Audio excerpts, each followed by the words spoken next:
This is the Vaguely Nerdy Podcast, where each week this brother and sister duo gets together to discuss the box office, latest film and TV scoops, along with our latest movie or show review, and what we're getting into next. We're your host, Cheryl. And Jay. All right, this week we watched Hoppers, which actually came out last week, so we are technically a week late, but that's okay, because the movie's still in theaters, because Disney don't play that. No. On deck this week is Jay for trivia.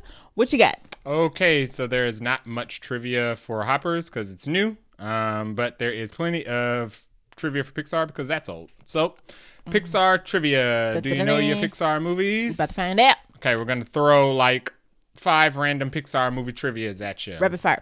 Number 1, what was the first Pixar film ever to be made?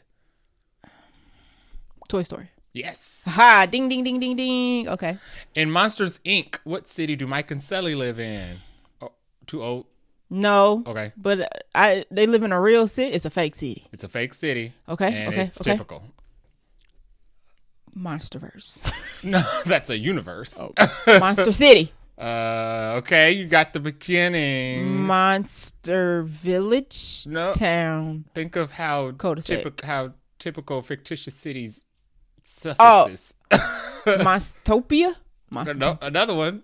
Okay. Land. Monster Land.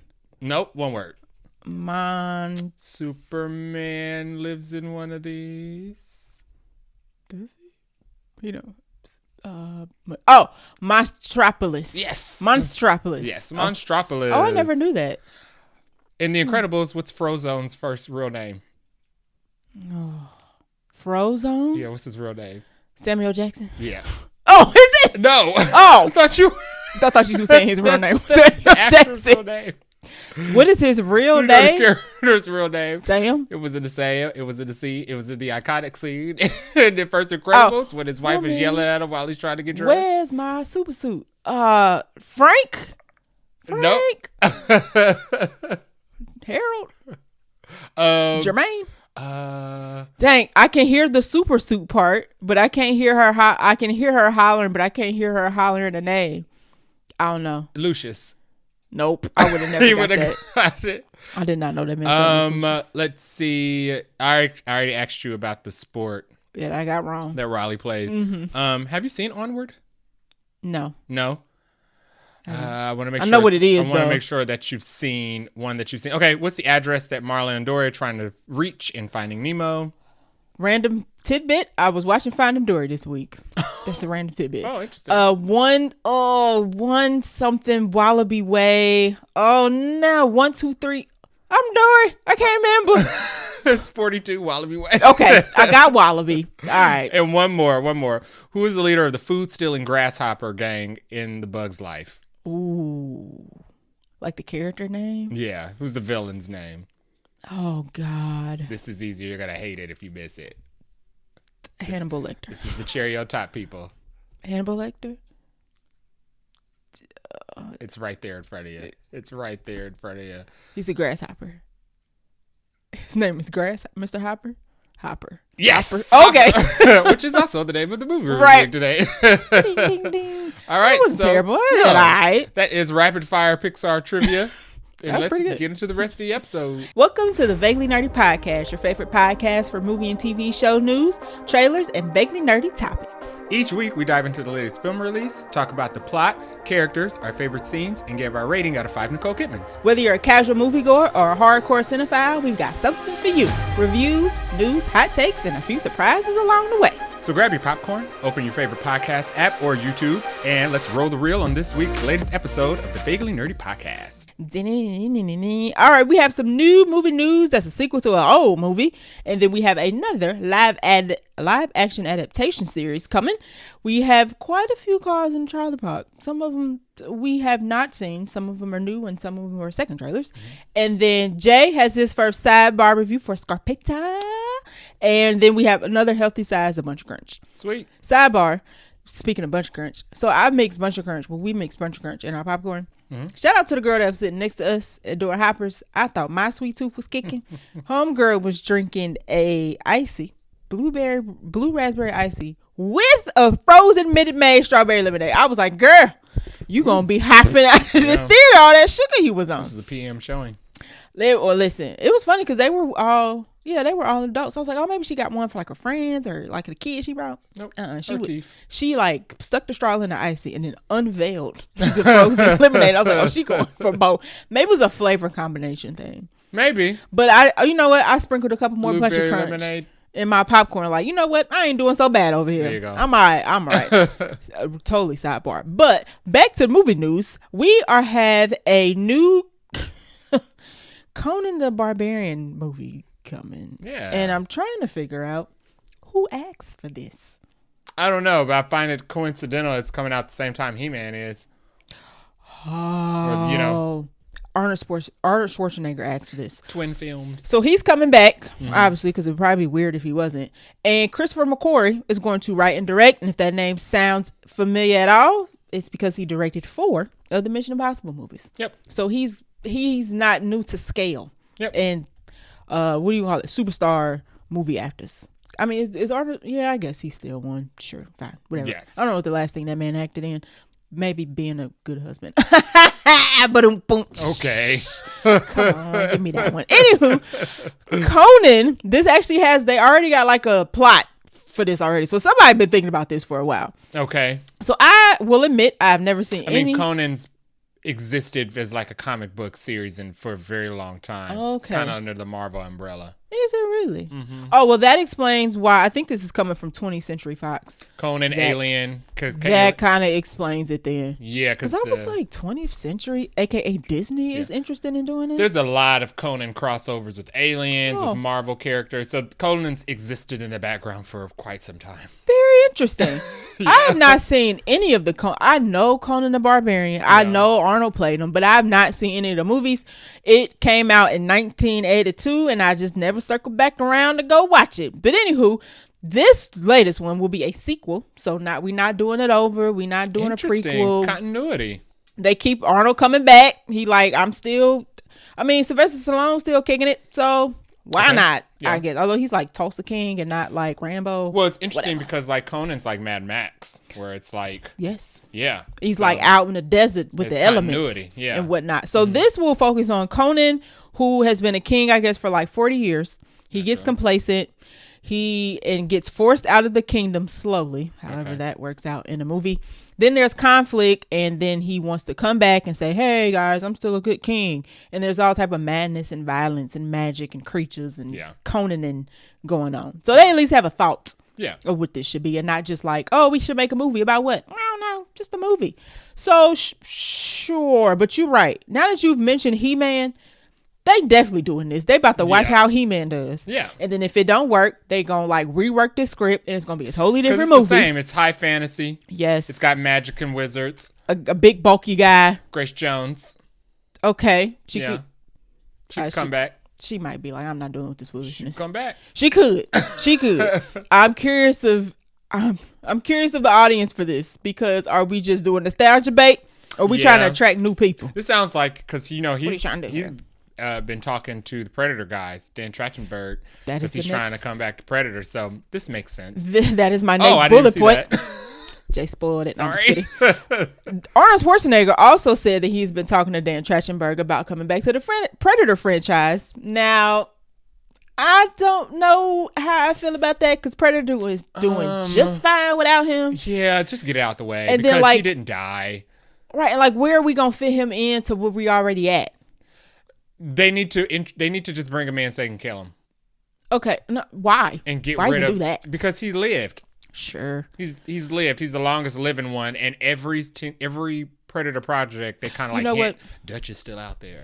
And I don't even know why I just said that, because at the end of Killers of Killers, even that new ending, they show him and Danny Glover was still doing in cryo sleep. So I don't even know why I'm like, no, don't bring him back. I'm like, you're already doing it. They should just have like a battle royale, like a Hunger Games. Bring all the survivors back and kill the ones that's not going to continue. Yeah. So Marvel, just do what Marvel do. Yeah, so they can get rid of like Danny Glover and Arnold Schwarzenegger. You're right, because they are frozen. Yeah. I forgot about that little after credit scene. Okay, so they're already doing that. I don't even know why we saying it like I was saying it like it ain't happening. It's already in the works. Yeah. So we don't have any details about when this is coming out, but it is going to come from 20th Century Fox, which is aka Disney, which Jay was just, as he explained, Predator, Aliens, all that in the same family. So sure. Yeah. Why not? We making a sequel to everything else. I think Alex Cross. We was just talking about Cross. Alex Ross does all the artwork for a lot of the Conan Barbarian comic books. He posts about him a lot. So yeah, his account is funny. His account posts pictures that are like related to like a news story, and we be like, "Are y'all paying? Y'all obviously are paying attention." Yeah, like it's not him. Like it's whoever run his account, but they be like, "Oh, something crazy happened today. Here's a superhero image that Alex painted that is related to this." Right? You'd be like, "Y'all own the P's and Q's." I like it. I like it. So yeah, if you are a fan of Conan the Barbarian or you've been waiting for a sequel, you're gonna get one. I think there's 3. There are 2. There's Conan the Barbarian and now Conan the Destroyer is one with Grace Jones. So yes, there's 2. I haven't seen Barbarian. I've seen Destroyer because Grace Jones. Kind of like I only saw so you just said forget the first Tina one. Turner was in it. Okay. I didn't see the first one because there was no black people. Forget that original. I can catch up on YouTube. Yeah. All right. And what's funny is a little tidbit about this. He announced this whole conversation came up when he was at the Arnold Sports Festival that was here in Columbus, Ohio. Interesting. Yeah. Interesting. That happened. That was just last weekend. Yeah. And we avoid downtown like the plague. We do. So I didn't know it's here. Every single, well, I think he always shows up. Oh, does he always? I think he always shows up. He always is showing here. And downtown is like a hot mess express. Yeah. So avoid it at all costs. But shout out to everybody involved, and shout out to those fans who are now getting a sequel. I'll be interested in seeing a lot of people rediscover these types of movies. Are they trying to get new people? You know that they just had that Red Sonja remake that came out that. Flew completely on the radar. She's within the same universe. Okay. And then you got that was at Comic-Con, I think, for that. You got like He-Man. We're in a medieval high fantasy era. Sure. So but we're regurgitating versus making. Yes. So no new ideas. Right. Nothing new under the sun, as they say. All right. So next up, we have something I'm going to let Jay explain because he is way more. What's this? He is way more knowledgeable about this than me, and I ain't about to sound like a fool. Hit it. Samurai Chaploo. Samurai Chaploo. We're getting a live action adaptation of Samurai Chaploo. What is this? This is a anime that is made from the same creators of the Cowboy Bebop anime, who is Shinichiro Watanabe, who's known for incorporating a lot of like lo-fi hip hop elements into a lot of his production. And he's also Tomorrow Studios, which is currently doing the One Piece live action. Yes. Why is this important? Because if you recall, they tried a Shinichiro Watanabe live action Cowboy Bebop. That's my last bullet point. He was not very involved. Oh, is it? Yeah. Okay. He was not very involved. You own the money today. You know the agenda before you even read it. My goodness. He was not very involved in it, so it turned out really bad. Y'all, my last bullet point for this is Tomorrow Studios was behind Netflix Cowboy Bebop series. But said Watanabe was not creatively involved. He was not. And it turned out really bad and it got canceled. It did. I didn't bother to watch it because no, and you shouldn't. I mean, you know what? It did really good visually. It did a lot of good visual storytelling. Okay. That you don't really see in a lot of series live action, regardless of whether or not they're adapting anything. But it just didn't tell the story right. And what's funny is I watched all of the original Cowboy Bebop before this Netflix show because I wanted to, be in tune. Yeah. And then did not even watch a single episode of the live action after it came out. Because it got canceled, I think, before the series came out. Yeah. Yeah. It was weird timing. Yeah. It got canceled I think the series was like a weekly release and it got canceled before the series finished. Ended. It crazy work. But definitely check out the anime of Cowboy Bebop. I have that on 4K, the complete series. Jay really also has a Cowboy Bebop shirt on. And tattoo. Yes. And tattoo. I just think it's funny that you have that shirt on. I do too because I didn't play this. So what is Samurai Chaploo about? Samurai Chaploo, just like Cowboy Bebop, takes place in feudal Japan. And it's a ragtag group of misfits in Japan traveling across I don't want to spoil it. Basically, the three of them are connected to like an overarching villain. Okay. Kind of just like it is in Cowboy Bebop. The three of them they are on separate adventures. Together. Okay. But they're traveling together. I got you. And they're samurais. So there's a lot of samurai fights in the episodes. Okay. And every episode is like a theme or episode of the week or villain of the week. It's the same. Like Cowboy Bebop. Yeah, it's very episodic. It just changes the time period. Okay. And the characters. And there's like an overarching main storyline. Yes. At the same time. Okay. And it ends emotionally, just like Cowboy Bebop. God. Dang it. I was just about to ask. Same way like, you feel at the end of Cowboy Bebop is the you same know way what? you It's feel crazy here. because every now and then I'm just minding my business and the end of Cowboy Bebop enters, and I just be like, dang it. I can't even call that bittersweet. It was just par for the course. Bitter? You'll have the same feelings God here. dang it, You'll okay. love all these people, and then by the end of it, you'll feel bitter. be like, who's cutting onions? Feels a little oniony around so here. you have the notes here. The adaptation will retain the core elements the fans love while updating the material for contemporary television audience. Yes, so that's essentially what I said. Okay. The Clements said the music. Clements is... Who's Clements? I think he is one of the guys from the Tomorrow Studios. Oh, okay. He's one of the guys from the studio. Yes. Clements said music will be central to the process. Animations here. Oh, you already have this in the notes. I didn't even notice this. So yeah, he incorporates a lot of like hip hop.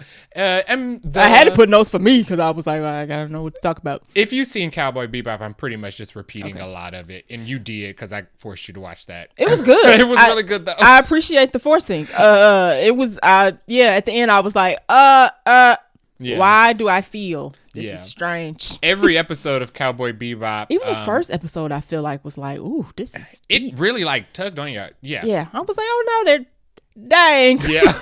This is terrible. And like every episode like incorporate like a very specific theme of music or whatever. Okay. They do the exact same here. Okay. So the only thing they're just changing is he's putting a different skin on it, but it's the same kind of show in the core. I did quite enjoy that. Becky Clements is one of the producers. Okay. From Tomorrow Studios. So I'm excited about this.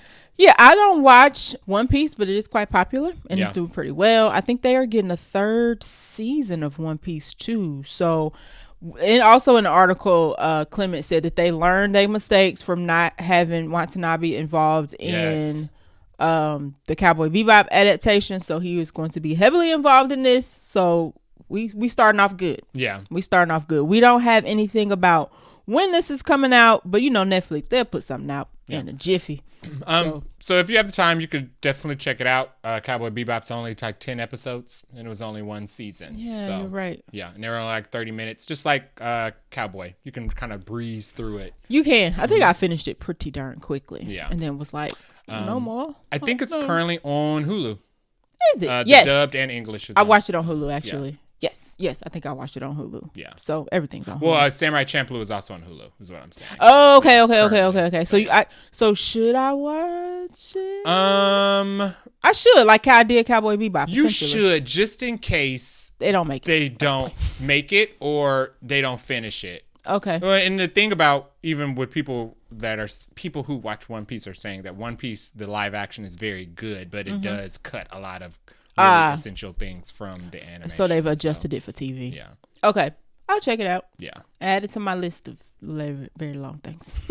You know what? You should 100% watch this, the anime. It's only 10 episodes, 30 minutes. You should absolutely watch it because you haven't finished Ghost of Yote yet. No. Yeah. You say it like you finished. No, I haven't either. playing. But I'm saying it's within that. It's kind of within that time period. It has the same themes. I got you. Yeah. And I do quite enjoy Ghost of Yote. Yeah. But life. Yes. And work. Boo. No, I'm just playing. So yeah, I'll check this out because I really enjoy Cowboy Bebop. This is in the same vein. And I'll just, not... And the music in Ghost of Yote is the music from Samurai Chaploo and Shinichiro Watanabe. it? That's Okay. the Watanabe music. That's the Watanabe. You can play that mode. Yes. That's Oh, it's all coming together. All right, and that's the mode we play on. I don't know what that game sound like on regular. It's I don't even care. It don't matter because we always be like, when she get to ride with a horse, period accurate the music. beat kick in. You be like, okay, we're back. Yeah. We're back. We're back. Watanabe mode is responsible for that. Oh, Yeah. look at that. Yeah. Full circle moments. So that is it for all our news. Let's roll into the trailer park. Toot toot and a beep beep. First up on the trailer park is for Man on Fire. This is coming to Netflix. This is a series adaptation of the Denzel Washington, Dakota Fanning Man on Fire movie. Yes. Instead of Denzel Washington, John Creasy is going to be played by Yahya Abdul-Mateen II. What is Man on Fire about? Man on Fire is a special forces mercenary. John Creasy was someone you wanted on your team. However, after leaving the field, he finds making a fresh start difficult as he suffers PTSD from his dark past. His attempts at a fresh start are rudely interrupted by a need for revenge. It's much like the find movie. this Interesting. It's like the movie. Why? What you?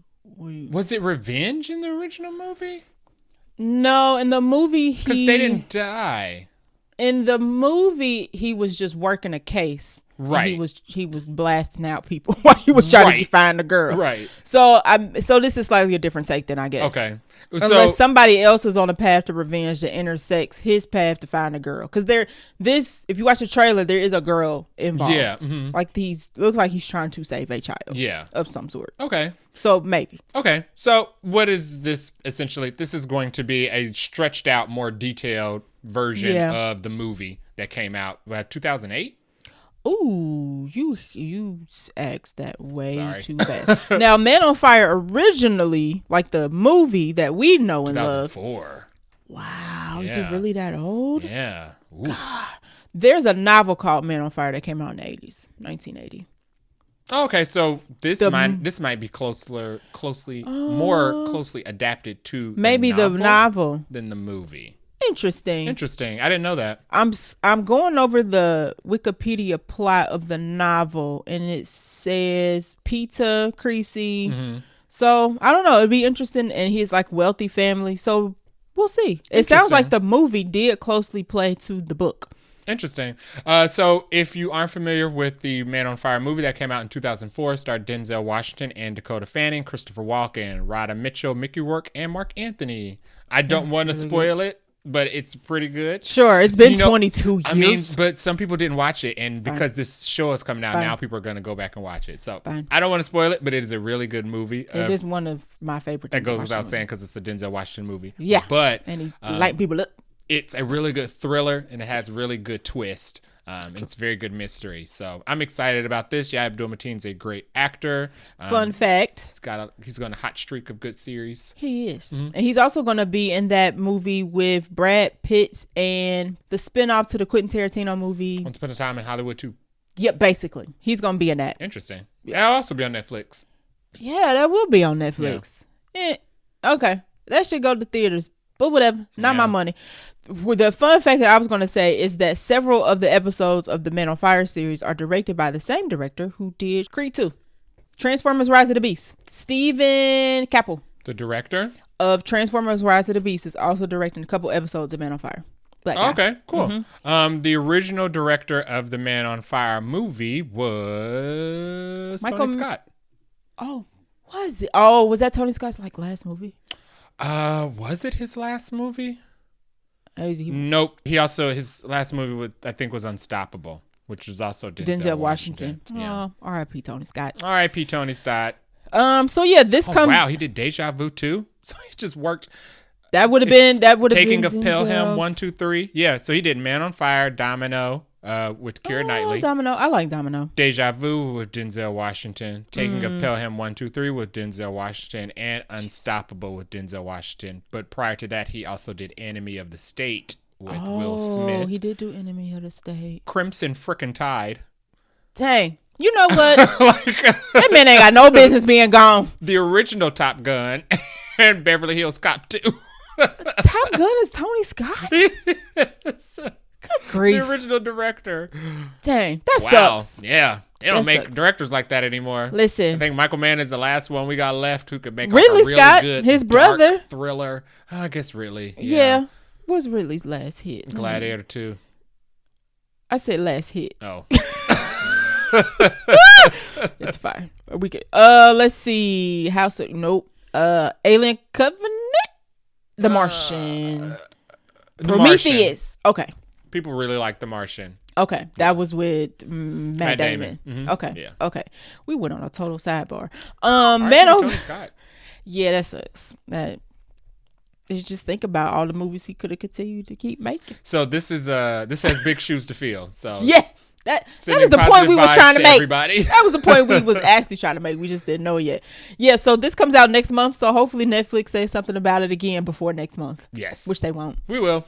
We will, because if this is not an episode, it's definitely going to be. I'm going to make as much noise about this as I did Wonder Man. So yes, and it all comes out at once. Good. So, good. Yeah, I do agree. Yeah, everything don't need. It's weird we're only been used to weekly for most of the majority of our lives, and now I'm kind of like, everything don't need to be weekly. Yeah, I mean, there's so much to Change watch at a now. time. It is, and I'd I'm rather like, just get it all out. I still ain't watched Cross. I'm gonna get to it. I'm gonna get to it. I'm gonna get to it. Next stop on the trailer park is for Hokum. This comes out May 1st, 2026. This stars Adam Scott, Ben from Parks and Rec. What is this about? This is about an author. Ben travels Wait, what's his character on Severance? Ben. Is he Ben in Severance I too? think so. Sorry, I didn't mean to stop your progress, but I was like, Severance. His name not is Mark. Mark. There you go. Something else regular.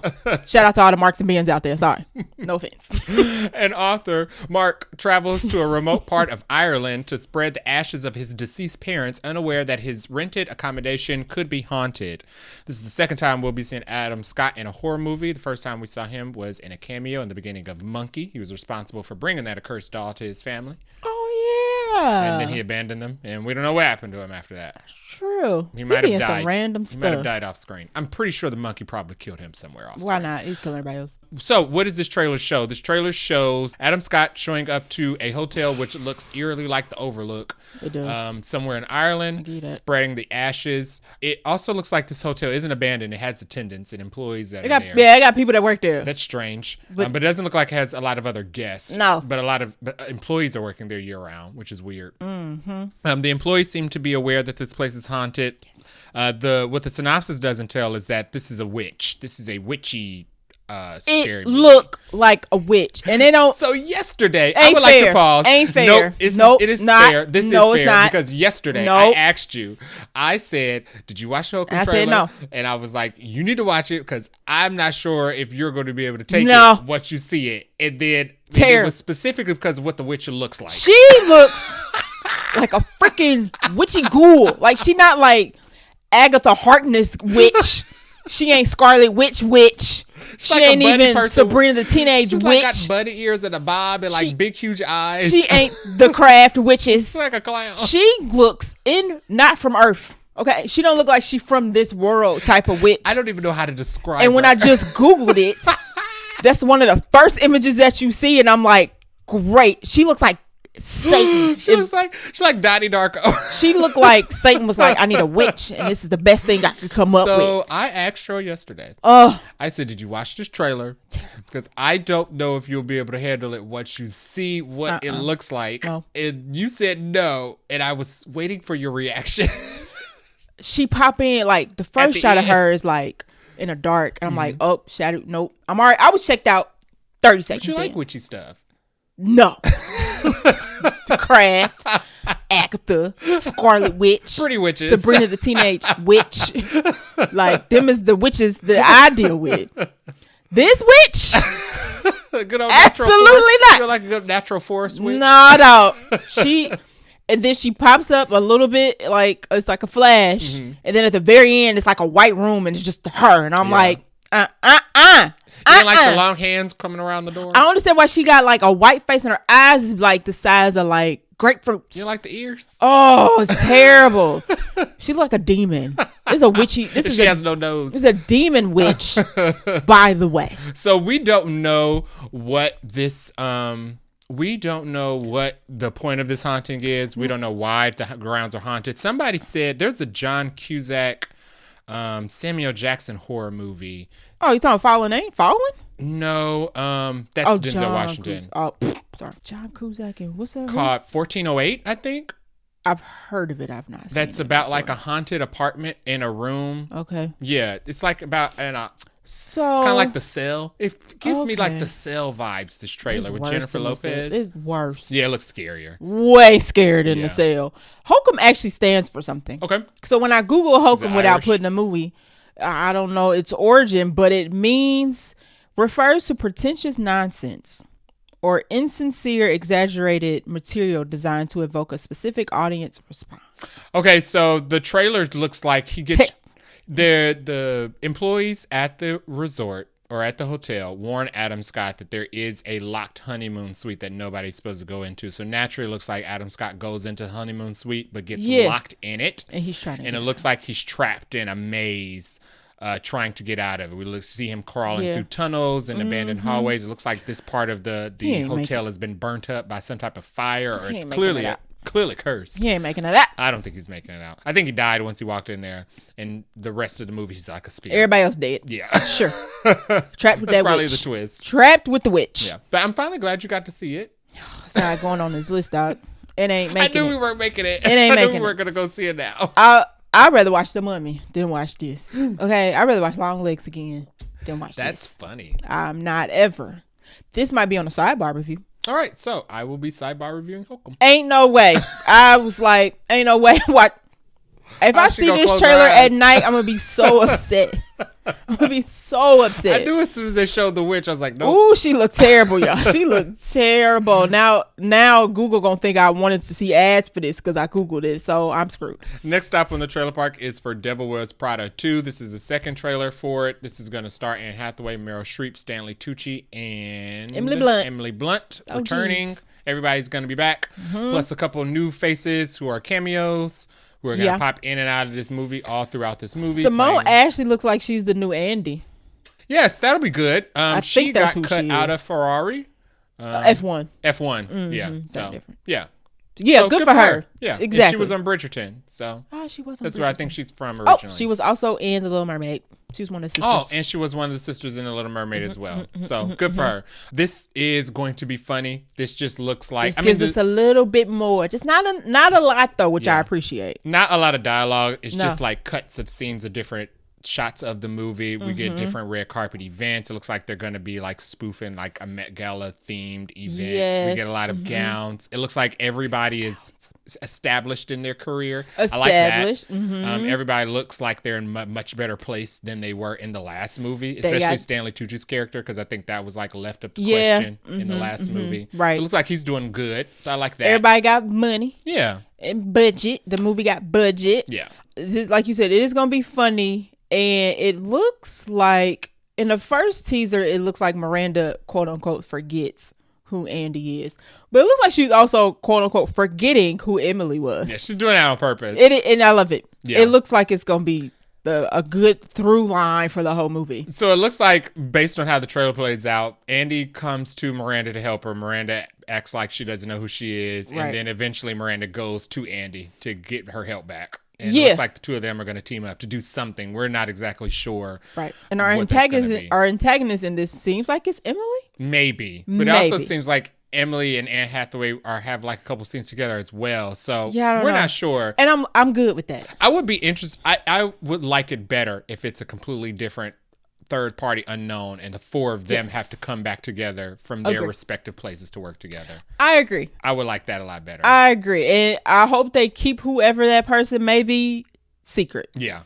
The trailers are doing a very good job of just showing us fashions, essentially, and some one-liners, and I hope they keep it that way. This comes out May 1st, 2026. The biggest part of this was the reveal of the popcorn buckets that are coming out and the accessories that are coming out with this movie. It looks like they have a purse, popcorn It's a bucket, popcorn bucket, but it's a purse. and purse charms. It looked like it's like it's like a purse. Yeah. Like, I'm not even joking. Like you can little Google purse. it, and you can put popcorn in it. I don't know how much it holds. It might be like a medium, large size. Prepare to see everybody with those I'm gonna try to give me one for movie theaters going forward. I need to get it. I feel like that's going to be everybody's like main popcorn bucket now. I need to get it before the movie so I can go to the movie with the bucket, or else it's not gonna have as much as an impact. And these were designed by the 20th Century Studios, so it's going to be available at all the chains instead of all the different theaters making their own buckets. Yeah, it better be, because I want it. Because I mean, that makes the most sense, because like once one theater makes the purse bucket, the rest of the theaters aren't going to make any money.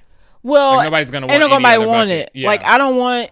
And it's normally the perfect bucket for this movie. I have 4 popcorn tins, but they're all that popcorn bucket shape, because them funky looking ones, they cute. But trying to clean it, we use our popcorn buckets. Yeah. I don't want one with a helmet and I gotta like open up and down. Yeah. Them is for display. Yeah. But for this one, it's easy. It's a very simple design, and you can just put your popcorn in. Square. It is pretty much, it's a purse, y'all. Yeah. It's little, you can use it as a purse if you really want to take it there. You could probably use it as a purse. That's all. It don't zip, but it holds stuff. I could have used my 3D printer and like been rich if I came with that idea first. Yeah, but it wouldn't be big. Yours might only fit like a small size popcorn. That's fine. You need like a medium. Kids popcorn. There you go. Next up on the trailer park is for Obsession. This comes out May 15th. This is a horror film. What is this about? This is about a boy, a weird boy, who is obsessed with the girl. Just a little awkward. Buys a one-wish willow, which is an ancient artifact from a magic shop that won't be explained until the movie. Probably not. They got a hotline, though. You can call. So it's like the substance. Okay, so he snaps the willow, makes his one wish. Apparently this willow works where you can make any wish in the world. You snap the willow and you get that wish magically.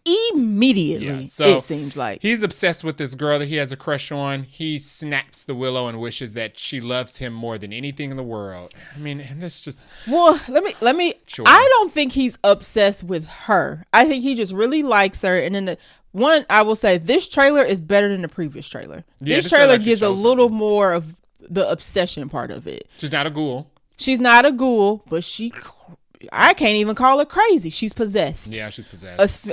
My whole thought watching the movie or trailer was, dang, that girl gonna have to go. Yeah. And it's his fault. Yeah. Because he cursed her, essentially. It's definitely one of those classic like Goosebumps stories where like, be careful what you wish for. Right, because he really likes her. He's struggling how to ask her out or whatever in the trailer. And her friend's just like, just ask her on a date or whatever. But he's struggling with it. So he gets the willow, he snaps it. And in the trailer, like, it seems she doesn't even make it to the door because he's dropping her off. Right. Yeah. And he's trying to ask her out on a date and he kind of fumbles it. And he's like, dang, why can't I do it? He does the thing and she immediately shows back up at the car looking at him like, hey, you wanted me? Yeah. And she's like full on obsessed. Yeah, so it's terrible actually. The love that she has for them is more like she's being possessed and she's obsessed with them. It's they like don't a even stalker-ish type of love. When they're sitting down and watching TV, she doesn't even watch TV, she just stares at him. And he has to turn her face to look at the TV. When the friend group notices that it's awkward, how quickly and how intensely they started dating, also how she acts when she's around him. There's a really awkward scene where he tells a joke in the room at a party and like she just laughs hysterically only to him. Yeah, and she like keeps laughing. Everybody's done and she keep laughing. And we're like, and he obviously looks like, okay, that's not right. And I don't think he's told anybody that he's done this. So yeah, it looks good though. It looks like he tries to lock her in a closet, probably because he loses control of her. Yeah, and she like beats the closet down or something. Yeah. She's looks strong, apparently. It looks like towards the end she may snap. She tries to set him on fire if he doesn't say that he loves her back too. That was scary. Oh, you thought that was what do you call it? Lighter fuel. Yeah, I think it looked like she was about to set them on fire. Okay. Yeah, it's definitely giving like anybody he talks to and she think a threat she gonna take out situation. But I think this trailer sold me on it. Yeah. Because the first one I was like, oh, okay. Like I thought she was a ghoul. I was like, I ain't doing that. Yeah. She that witch from the other movie. Yeah. But no, I think she's just like full on possessed. And I feel sorry for her because they're going to have to go. She going to have to go. Or he going to have to go. The trailer ends where he calls the number on the back of the willow and says he'd like to undo his wish. And the person on the phone says the wish lasts until he dies. Yeah. So. Which, like, is he gonna kill himself? Yeah. And then the thing is, like, if he kill her? I don't say she's supernatural, but he going down for murder. I mean, can he though? Something is supernatural. So is she now unkillable? Like, is there a reason why the guy on the phone said until you die and not her? Maybe. But the thing is, like, even after he died, like, then does it break the curse? I don't know. Oh, yeah. So, yeah. Did she just, like, come obsessed with a dead person? She just a zombie? I don't know. Ugh. But it looked pretty interesting. It does. It looks fun. I will give it that. Shout out to the girl who's playing the obsessed person. She's doing pretty good. Yeah, she's doing a good job. She's doing pretty good. Last stop in the trailer park is for Disclosure Day. This is a second trailer for the Steven Spielberg Alien movie that's coming out with a more clear synopsis. This comes out June 12th, 2026. What is it about? It is about the priest from Wake Up Dead Man. Is a whistleblower who worked cybersecurity for the government. We did get that little extra tidbit in this one. He works cybersecurity for the government, specifically in whatever sector where they researched aliens. So whatever part of the government that he is from, Area 51. Researched aliens and confirmed alien existence. And it looks like they may have had aliens captive or something, because he has like video of he has video of extraterrestrial life form that he's showing to another girl, and somewhere. we don't see it as the audience yet. So we don't know what these aliens look like, because the girl's like, are these people? And he's like, no. So I'm assuming they don't have people form. Yeah, but I'm wondering if they're shape-shifting, because it looks like there are shape-shifting people in the movie. Yes, and somehow Emily Blunt's impacted. Yes. Somehow the woman he's showing the video to gets caught up in it. And then that's Colin Firth, I think, is an alien? So Colin Firth may be an alien, but he's definitely chasing the Yes, he worked whistleblowers. for the government. Right. But then you're like, if the government knows they're alien, the last thing they do is about to put an alien in charge, because that ain't how the U.S. government works. That's true. So or maybe the government's always been run by aliens. Maybe they got some technology. Nah, we be in a better place. Yeah, you would think. You would hope. Hey. It can't get worse. Let me not jinx it. Control the message, control the mind. All right. Somebody been to one too many Beyonce concerts. One too many. So yeah, this trailer gave more of a synopsis, but it didn't give everything away, which is cool. I'm fine with that. Yeah. It didn't give everything away. It looks like there's also some type of invisible entity that's like racing through the streets as well. Yeah. That we see. Yeah. It's definitely giving like Enemy of the State sci-fi. ET vibes. Yeah. Yeah. Definitely. I mean, it's Steven Spielberg. And of course, the final shot looks like a UFO is actually entering the airspace. So this definitely looks like it's going to be epic. Did you ever see it, Close Encounters of the Third Kind? I did not. I did not either, but somebody said they felt like it might be similar, and I couldn't. War of the Worlds, Close Encounters. Okay. Yeah, there's definitely alien shit. Mars Attacks. It almost looked like the one from Independence Day. Smaller. Yeah, it definitely has like the disc shape. So everything's still a disc. Like, can we change it to like a triangle? But the Eternals. I like the Eternal shit. Right. You know, everybody was like, it's Eternal shit. Right. Exactly. But I think I want to see this at Dolby. It'll be loud. I need loud. I like loud. Like Moonfall. Yes. But better written.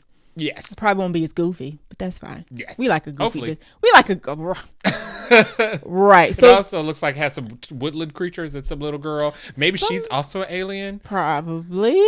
The animals are definitely impacted. There are weird human people in this, but we're not sure if they're humans or aliens. Right. Yeah. Emily Blunt is one of them. Once again, by the time we get to this movie, I'm going to be tired of the new scene of Emily Blunt going. The little girl definitely has like some digital effects on her face. Or yeah, something. She ain't normal. Yeah. And Conan Domingo must be like a podcaster. I was gonna say podcaster.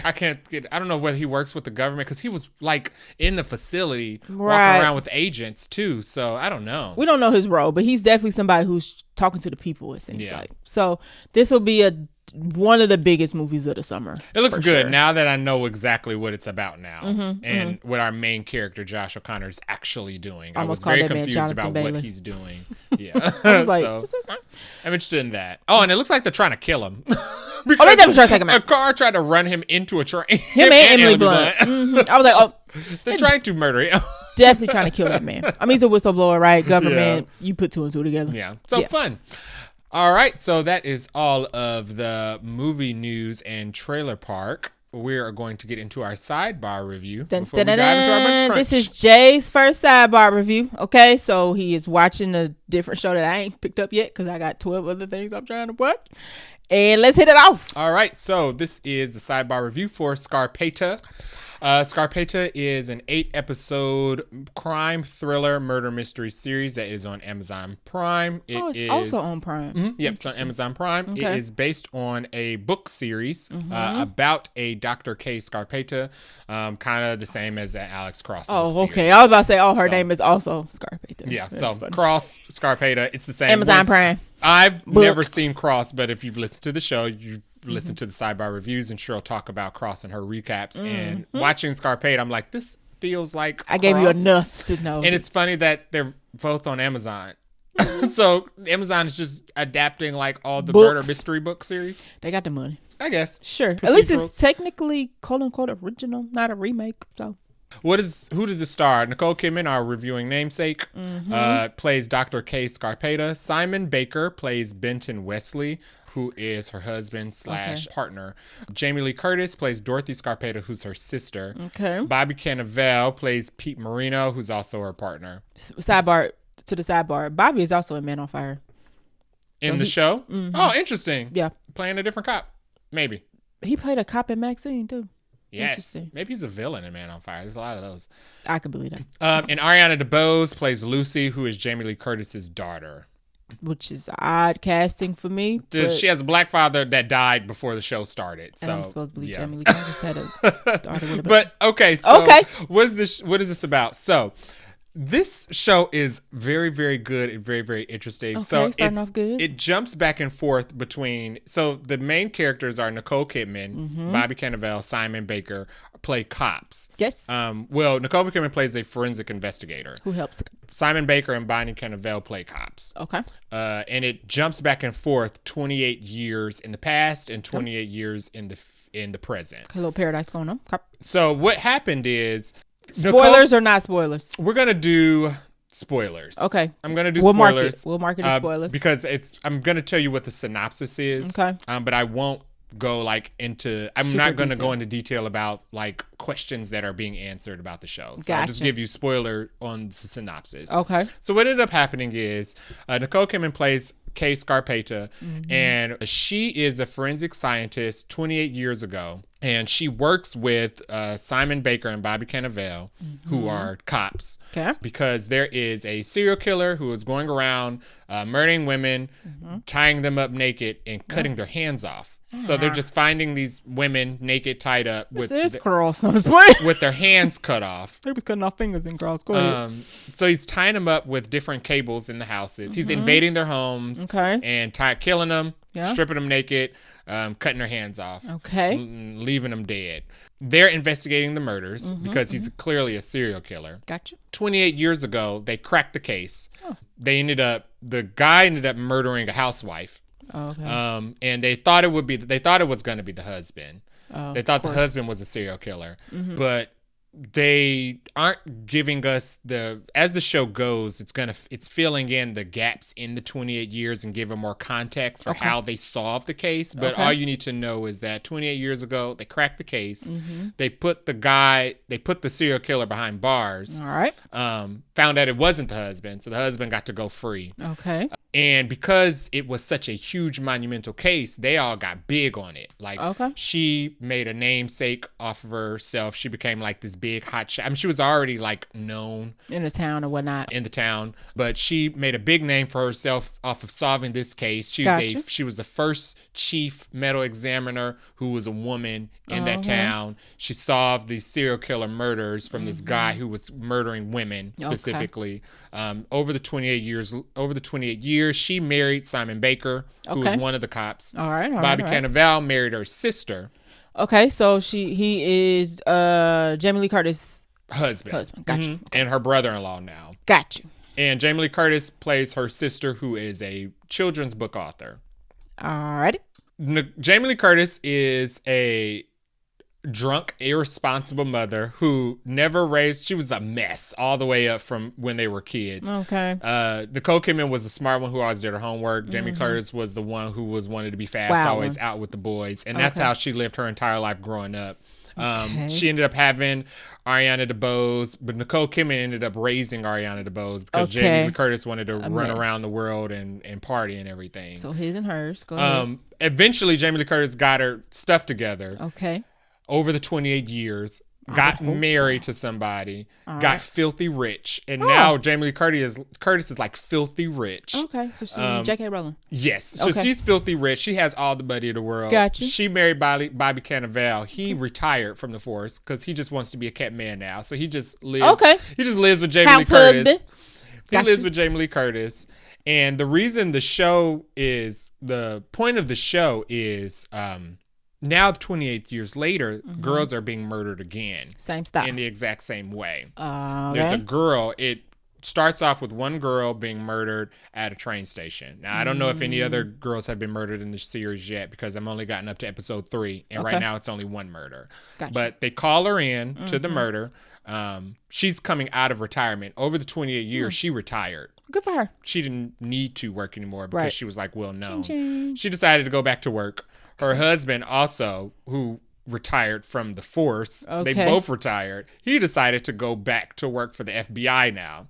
So now 28 years later, they're older. She's going back to be the chief medical examiner for murders. Yeah. He's going back to the FBI. Instead of the local cop place. Right. Okay. Bobby Cannavale, Catman, okay, stay retired. Okay. Jamie Lee Curtis and Nicole Kidman are sisters who love each other, but they hate each other's guts. They are arguing all the time because Jamie Lee Curtis is rich, spoiled. She's terrible mom, terrible rich person. But now she's present, so she feel like everybody needs to be nice to her and respect her because she's changed. Even though she spent all her younger years gallivanting and not being there and raising her daughter, now she came back with all the money in the world, so everybody needs to be nice to her. Okay. Nicole Kidman finds out that the murders kind of mimic what they solved 28 years ago. The issue is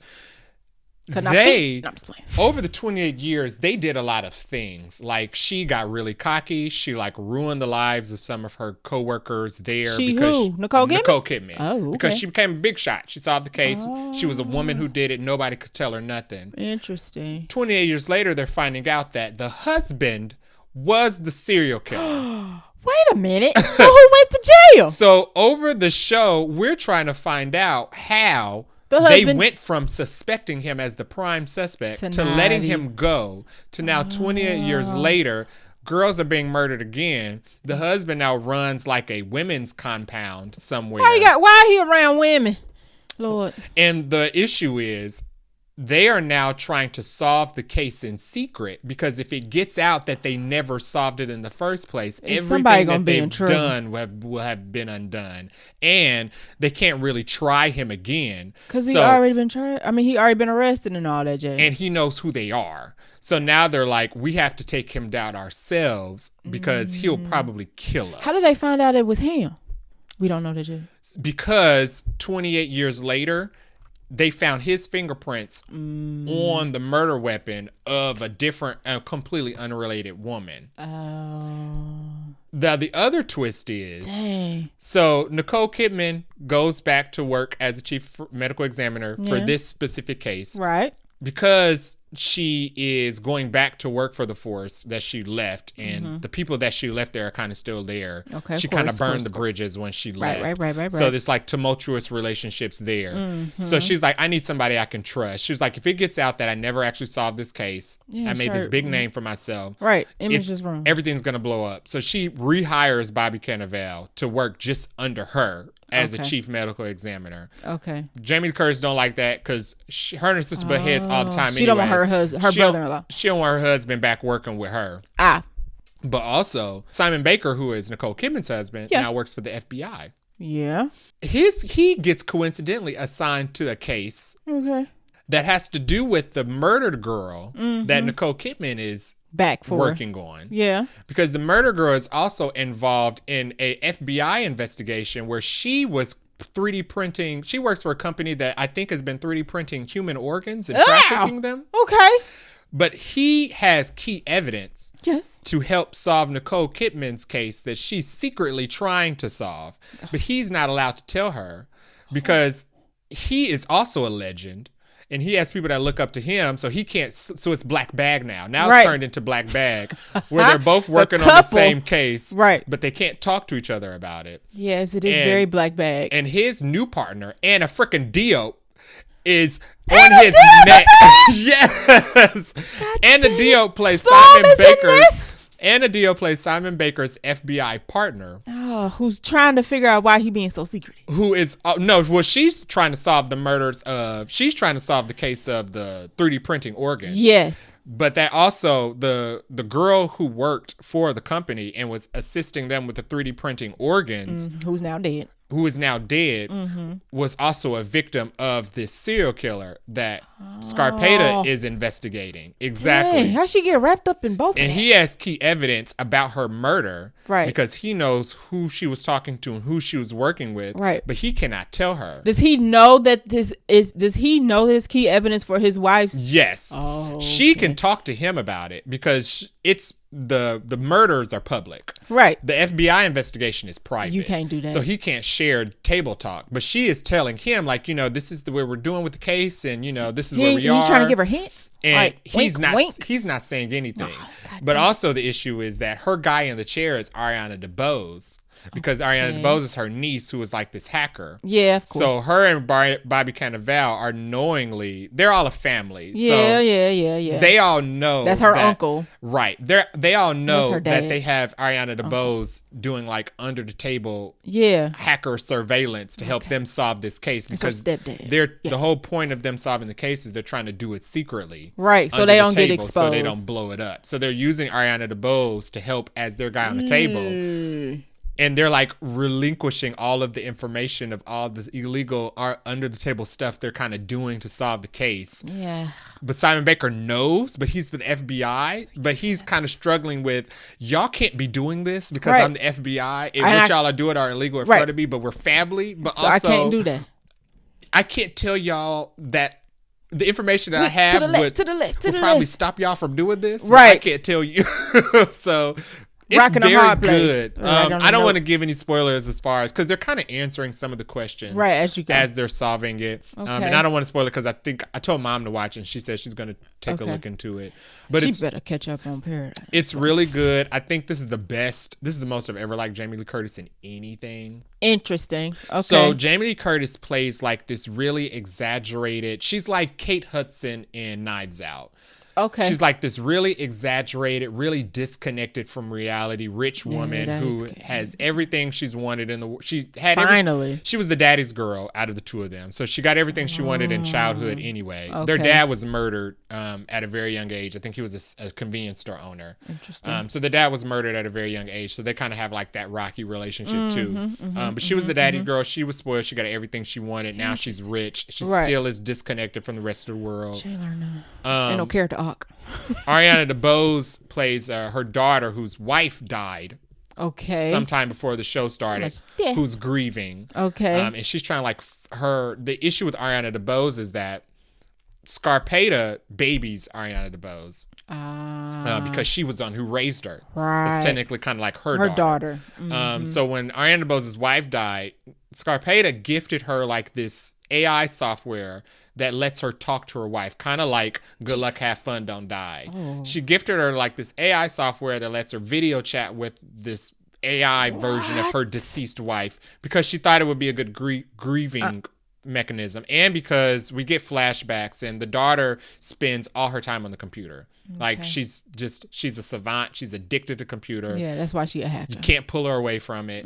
So the best thing she could do to like help her grieve was like give her this thing that she can at least talk to, because she wasn't even coming out of her room. Yeah. Now that she's an adult, they like own like this land, so she lives in like a completely separate guest house. Jamie Curtis is filthy rich, so they like have a mansion, and then like across the land they have a different like regular sized, so like Candy and her mama that Lucy lives in. Okay.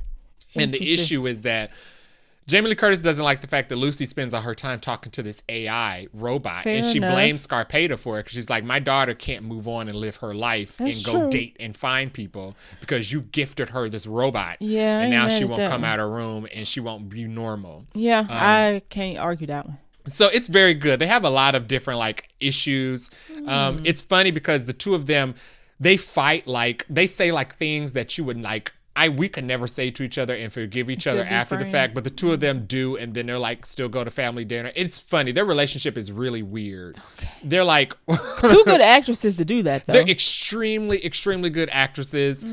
I believe they're actual sisters watching this. They get on each other's nerve really, really, really bad. Okay. And it's very weird that I've never seen them act together in something before. No. I don't think so. The two of them, Nicole Kidman and Jamie Lee Curtis. Not that I can think of. It's just funny. I never would have thought of them as sisters. No. But it's a really good show. The gore is... So I thought it was going to be like scarier. Okay. But it's not. It's basically like a... regular detective kind of show. Yeah, it's kind of like The Bone Collector. Okay. It gets kind of that graphic. You do see dead bodies. She is a forensic examiner. So she does do they do like the autopsies and stuff as she's like going over. So like 7. Yes. So you're definitely seeing her like cut off arms and crack open chest and remove lungs and stuff because she's like doing autopsies. So it's like that. Oh yeah, that's her job. It's like that. So don't eat. Don't eat. Okay. But it's really good. I think I'm gonna finish it. Okay. I'm on episode 3. Weekly. It's a weekly show. No, it's all out. All at once. Yeah, so all 8 episodes are out. The first episode was 54 minutes, and the other 2 were 48. Okay. I'm at the middle of the show right now, and basically, Smile actress. Oh, the Pink Ranger? Naomi. Sosie Bacon. Oh. Kevin Bacon's daughter, Sosie Bacon. I didn't know we had a daughter who acted. She's the actress in the first Smile movie. Okay. She's the main girl in the first Smile movie. Oh, I know you're talking about. Okay. She plays the reporter who's like hounding her. Okay. But I also think she either knows who the serial killer is or is a victim of the serial killer. But where I've gotten right now in the show is they've caught up to the husband in present day who runs like a women's grief compound where women come on the compound and they stay on the compound. Oh, Lord, that and he like horrible. coaches them through their grief. And don't like that. They went to go visit him on the compound and question him. It seems like he is the murderer. It's kind of one of those things like where you know who the murderer is. You're just you're following them, trying to catch them. That's how Cross is. It's like Silence of the Lambs, where you know Anthony Hopkins is. You're with Anthony Hopkins. That's how Cross is. We know who he going after. Oh, okay. He need to put the pieces together. Yes. And we watching him put the pieces together. So we're waiting for them to put the pieces together or waiting for the shoe to drop at the compound. Okay. Or one of these girls to come out. It seems like when they went to go question them, one of the girls kind of like was afraid to speak. And we're trying to figure out like how he picks the women. They did a really good, and they do really good storytelling. Like they 28 years in the past, when they're doing the flashback, when she's first solving the murders, he's killed 4 women. And it's I want to say like the 80s or 90s that they're going back to. And it is so he's killed 4 people. Okay. That's how the show starts. He's killed 4 people. That's how they classify him as a serial killer. 3 white women, 1 black woman. And they're trying to figure out like, okay, so motive. Okay. What is the motive? The first thing they do is compare all the women. All of these women have these similarities. All these women lived alone. When he killed them, he tied them up with lamp cables because he breaks into their house while they're sleeping. Okay. And he rips off the lamp cables. Okay. He ties them up with lamp cables. But when they got to the black woman, for example, and the black woman was tied up with phone cables. Okay. And they were like, well, why did he tie her up with phone cords? That's weird. Yeah, it's weird. So they tied her up with phone cables. She lived, the black woman, they were like, well, it's weird. They were like, serial killers are predominantly white men. Yep. So it's weird that they would kill a random black woman after killing like all of these white women who are all very similar. Yes. And Bobby Cannavale was like, well, maybe because she lived in a white neighborhood and her best friend who was white, because they know that he stalks the women. Oh, maybe he got the wrong person. Maybe he thought her white best friend was the one who lived there. Okay. So they're like, okay, maybe that's why he killed her. But when he got there and he found her, he killed her anyway. Right.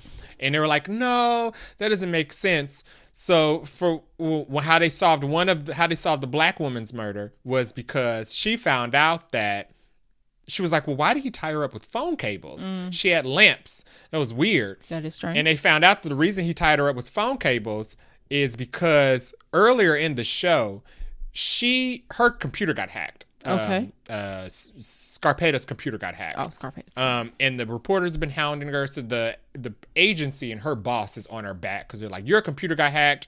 You're the first woman in this job. Of course, our stuff doesn't get hacked until a woman's in the position.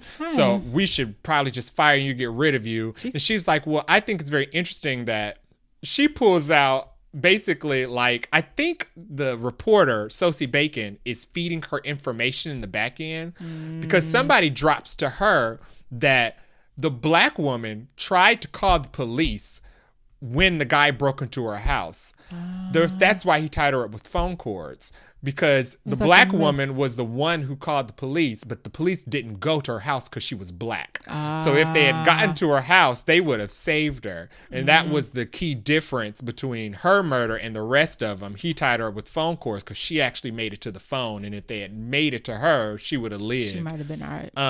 But that is also how she like made a name for herself. She's smart. She like uncovered stuff within the agency and burned bridges and made enemies and stuff like that. So she's coming back to an agency trying to secretly solve a case that she should have, that she didn't really solve for real. That's crazy. So I'm she's curious got like how a they lot got the of wrong that guy going in. on. Yeah, and I'm curious about whether or not it is the husband, because we don't know for herring. sure. Could be It somebody could else. be a red herring because he just seems creepy.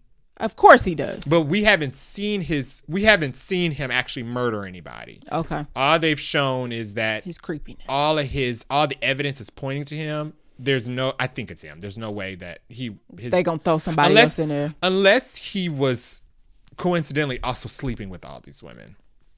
Okay. I mean, unless he was just cheating and sleeping with the women too, because they also found. But why is he doing it again? Would be the question. Well, and that's also like one of the interesting things about the show is they're going over the psychology of a serial killer. They're like, because of course he's raping them. Yeah, they're finding them naked. Okay. So they're going over like, well, maybe it started out this way, but then because he's a sicko, it elevated to murder. I got you. Because just kidnapping women and raping them isn't enough when you're sick. Eventually, you do it enough times, and it just becomes regular. So now you have to upgrade into doing like some sadistic stuff. Okay, that makes sense.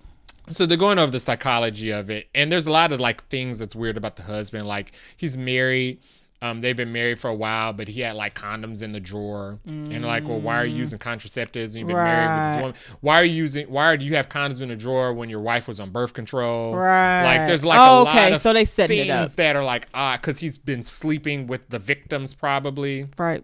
At the woman compound. Exactly. Yuck. So it's the mystery is very good. The best part about it is the characters and just like watching them tiptoe around each other, because you as the audience know you're following Sean Baker and Anna Diop's case, so you have all their information. Right. You're following Scrapetta's case, so you have all the information. And they can't and they're cross. not sharing, but they're also crossing like professional, ethical lines as well, but also not trying to like tell on each other because they're also family now. Right. 28 years ago, when they were solving this case, they weren't family. Just the two sisters. They were just friends, and the sister didn't have anything to do with it. Right, because she was a hot mess. It was just Scarpetta and her two partners. Now they're all related by marriage. Literal legally married. It's good. I think it's really good. I'm gonna keep watching it. I think now you got to come back and tell us how it ends. I am. I'm gonna probably try to finish it by the next episode because it's really getting good, and I really, really want to know who the killer is. Okay. So, yeah.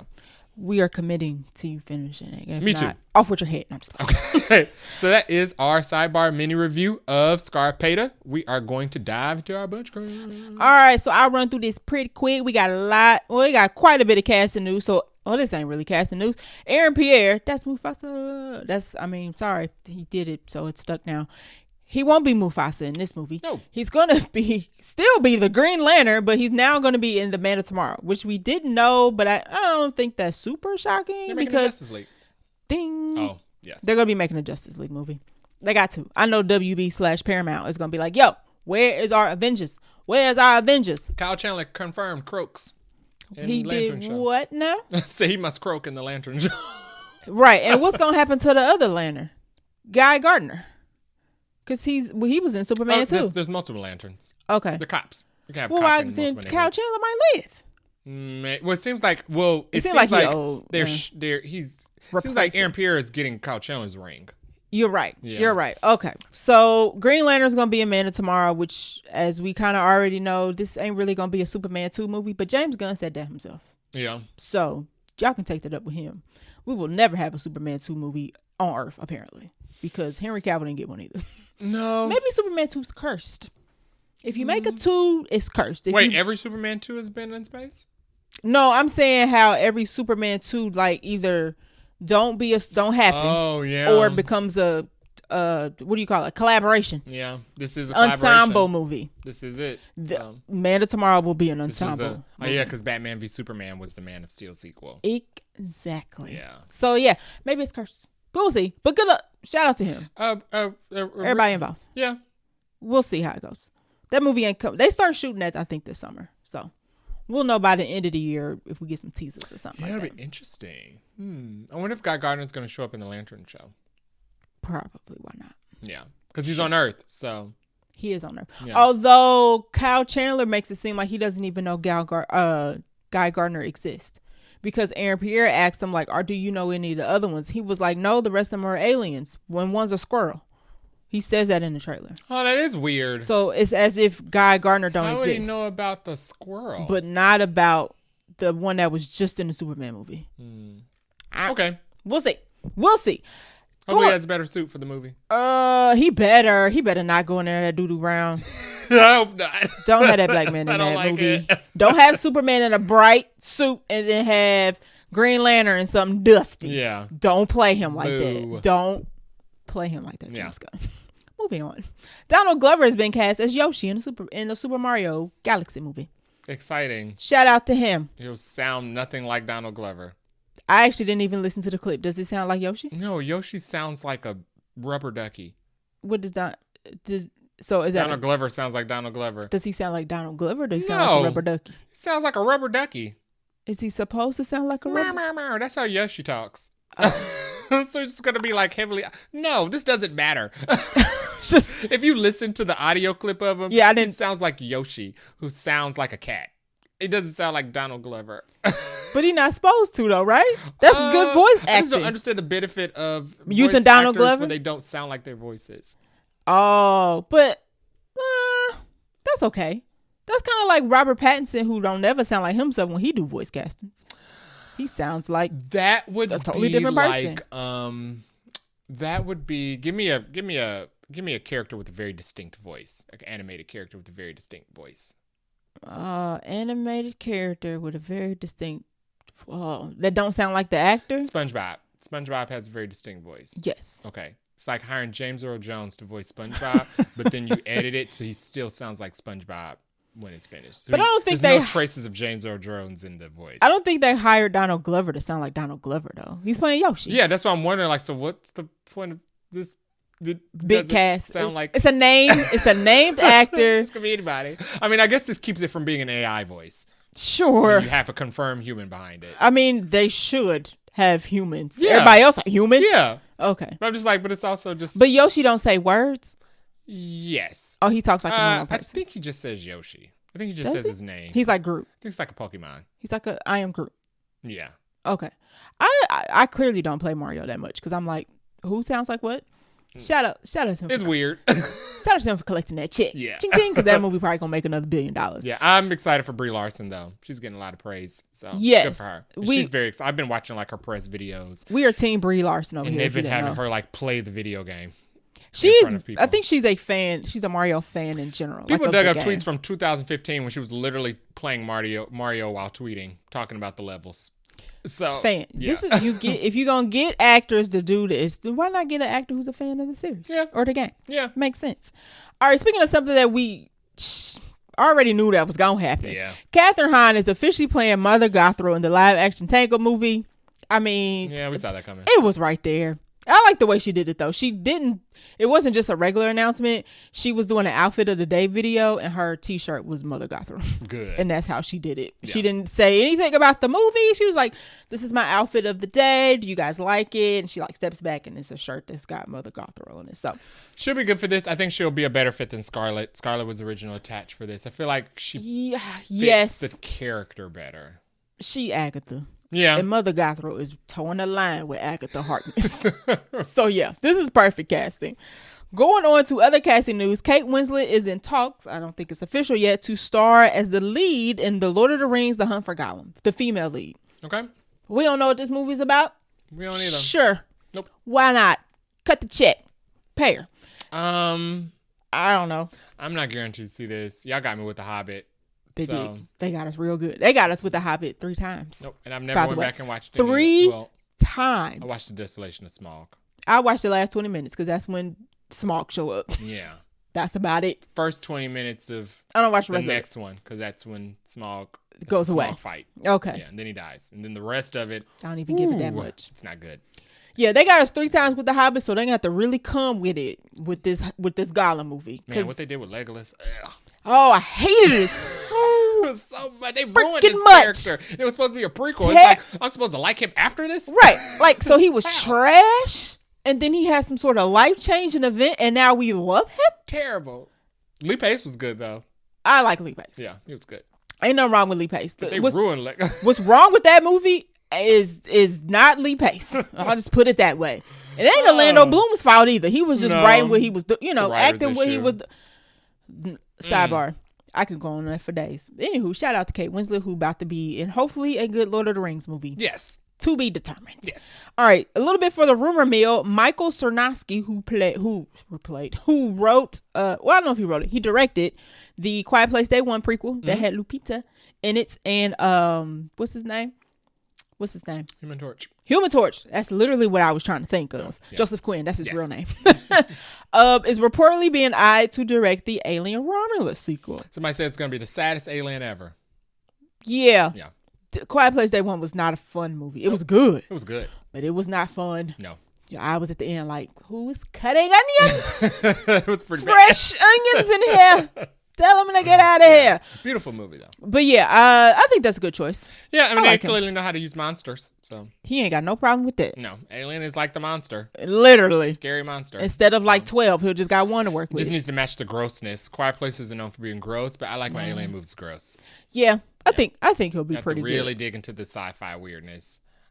Yeah, it's true. So yeah, That's I'm always true. nervous with new Alien directors. So. But Fade said he only wanted to do the one. Yeah, So and good groundwork was laid. So and it sounds like they might be keeping his story, just not him directing it. David Johnson said he was excited to come back. So him and Kaylee Spaney are signed for the second one. Okay. Okay. We ain't heard much about it since no recently. This is just a rumor, like it has not been confirmed. So yeah, we'll see how it shakes out. And then last but not least, this is kind of a sad crunch. Boo. Everybody's alive though. Sorry. Don't want to set you up. Buffy the Vampire Slayer series that we've talked about at least twice on this podcast. It was going to be called the New Sunnydale Revival. Ain't happening. Boo. It's kaput. Hulu apparently said that the pilot wasn't giving what they thought it was supposed to give and said, "You're out of here." Aww. So the community is quite sad. Yeah. There were some recent clips of Sarah Michelle Gellar, and I can't think of the other actress who was playing like the new girl, training. Yeah. Or whatnot. Sarah Michelle Gellar shared this news broke because she shared a video on, I think it was IG, telling the fans like it's not happening. Thank y'all. Thank the director. Like it's just not going forward. Yeah. Have a great day. They had been approaching her to do this reboot for decades. Right. And she wasn't going to do it until she felt like it was right. She was like, I don't think it's necessary. I don't want to bring it back to ruin it. And she was like, I didn't feel inspired until I had that meeting with Chloe Zhao and her ideas. And it's something about no, which is weird. The Hulu execs wasn't feeling How was it bad? Chloe Zhao's getting awards for Hamnet right now. And she was getting awards before then. She is Hamnet. Yeah, she is Hamnet. Chloe Zhao is Hamnet. Yeah. So something weird. I don't believe that. I don't believe it wasn't good. Something in the milk ain't clean. Obviously, everybody signed on because Yeah. we've seen behind the scenes or whatnot. So I don't believe that. I'm assuming it wasn't no pay disputes. Something about the pilot, the Hulu executives, aka Disney executives, didn't like. So it's kaput. Yeah. So that maybe it gets reworked and comes back. I don't know. Maybe. Because they only ordered the pilot. They hadn't ordered the whole series yet. And they do that with shows. Like first they try to see how the first one goes. If it checks out, they'll order the rest of the series. This one ain't even made it to the pilot. That sucks. So that sucks. So we won't have any more news about that. That's okay. Buffy's still great. There's still great show, Buffy to watch. It still Yeah. exists. And it's still untouched. So It might come back in another form. yeah. We don't know. But the Hulu execs probably pissed everybody off. So Oh yeah. I don't know if we're getting this version of They it. canceled that Lizzie McGuire reboot that they were going to do with the adult Lizzie McGuire, right, which was also going to be executive produced by her. So they keep canceling the ones that are being created by the people who were involved in the original Yeah. series. Looking at you, bye. And women. Looking at you, bye. Yeah. Because Hulu is basically Disney. Yeah. Anywho, sorry to end on that sad crunch, but that is all our movie news, trailer, sidebar, minute review, and bunch of crunch. We're going to take a short break and get into our review for Hoppers. This week we watched Hoppers, which was released March 6, 2026. Director is Daniel Chong. Cast and characters are Hoppers Inc. Okay. I ain't going through everybody. I'm hitting the keys. Okay. I just pulled it up and was like, this list is too long. I'll hit the highlights. You got a voice actor for every animal. Literally. And the whole animal kingdom is in this movie. So we have Mabel Tanaka, who's played by Piper Kurta. She is a Japanese American character, and I think this is the biggest role she has had. And she's a Disney actress. Okay, she's a Disney actress. Shout out to her for getting a bigger check. Some of the other bigger names that you guys may know: John Hamm plays Jerry, who's our human character. He plays the mayor. Dave Franco played Titus. Did you pick up on that? No. Titus is an insect king. That's all you need to Bobby know. Moynihan played the Beaver King. Yeah. I didn't know that. He's a comedian. It's funny because now that I see it, I can't hear it, but I can see it. Yes. I don't even know how to describe that. We also have Isaiah Whitlock Jr. played the Bird King. This might have been one of his last roles. Oh. Yeah, so he played the Bird King. Who else did I want to call out? Oh, where is she at? Meryl Streep played the Insect Queen. Did you pick up on that? No. Yeah, but now that I see it, I hear it. Oh, wow. They didn't advertise the voice cast on this. They didn't. It's not a huge, like, super A-list stars. Meryl Streep is probably the biggest name on here, I would think. And is there anybody else I want to name? I don't think so. Just know Mabel. Oh, Ego. Ego played the Fish Queen. Ego played the Fish Queen. Oh, good for her. Yeah. Okay. I didn't know that. I couldn't pick that up. She spoke twice. Yeah, she didn't have a lot of speaking lines Yeah. in this. I think that's the gist. Is anybody else who want to call out? I don't recognize any other names. I don't either. I mean, Vanessa Bayer. She's a comedian. Okay. Actress. Oh, so it looks like they got a Heidi lot of Klum voiced as Diane. in the German dub, though. Oh, okay. Interesting. Why? That is interesting. Why Heidi Klum for German? I mean, she's German. She's German, but why this specifically? Okay. I don't know why they need. I mean, maybe so more people will go see it in Germany because Heidi Klum's name was attached to it. She's a national treasure. I could see Disney being like, "Yo, you There we free? go. You free?"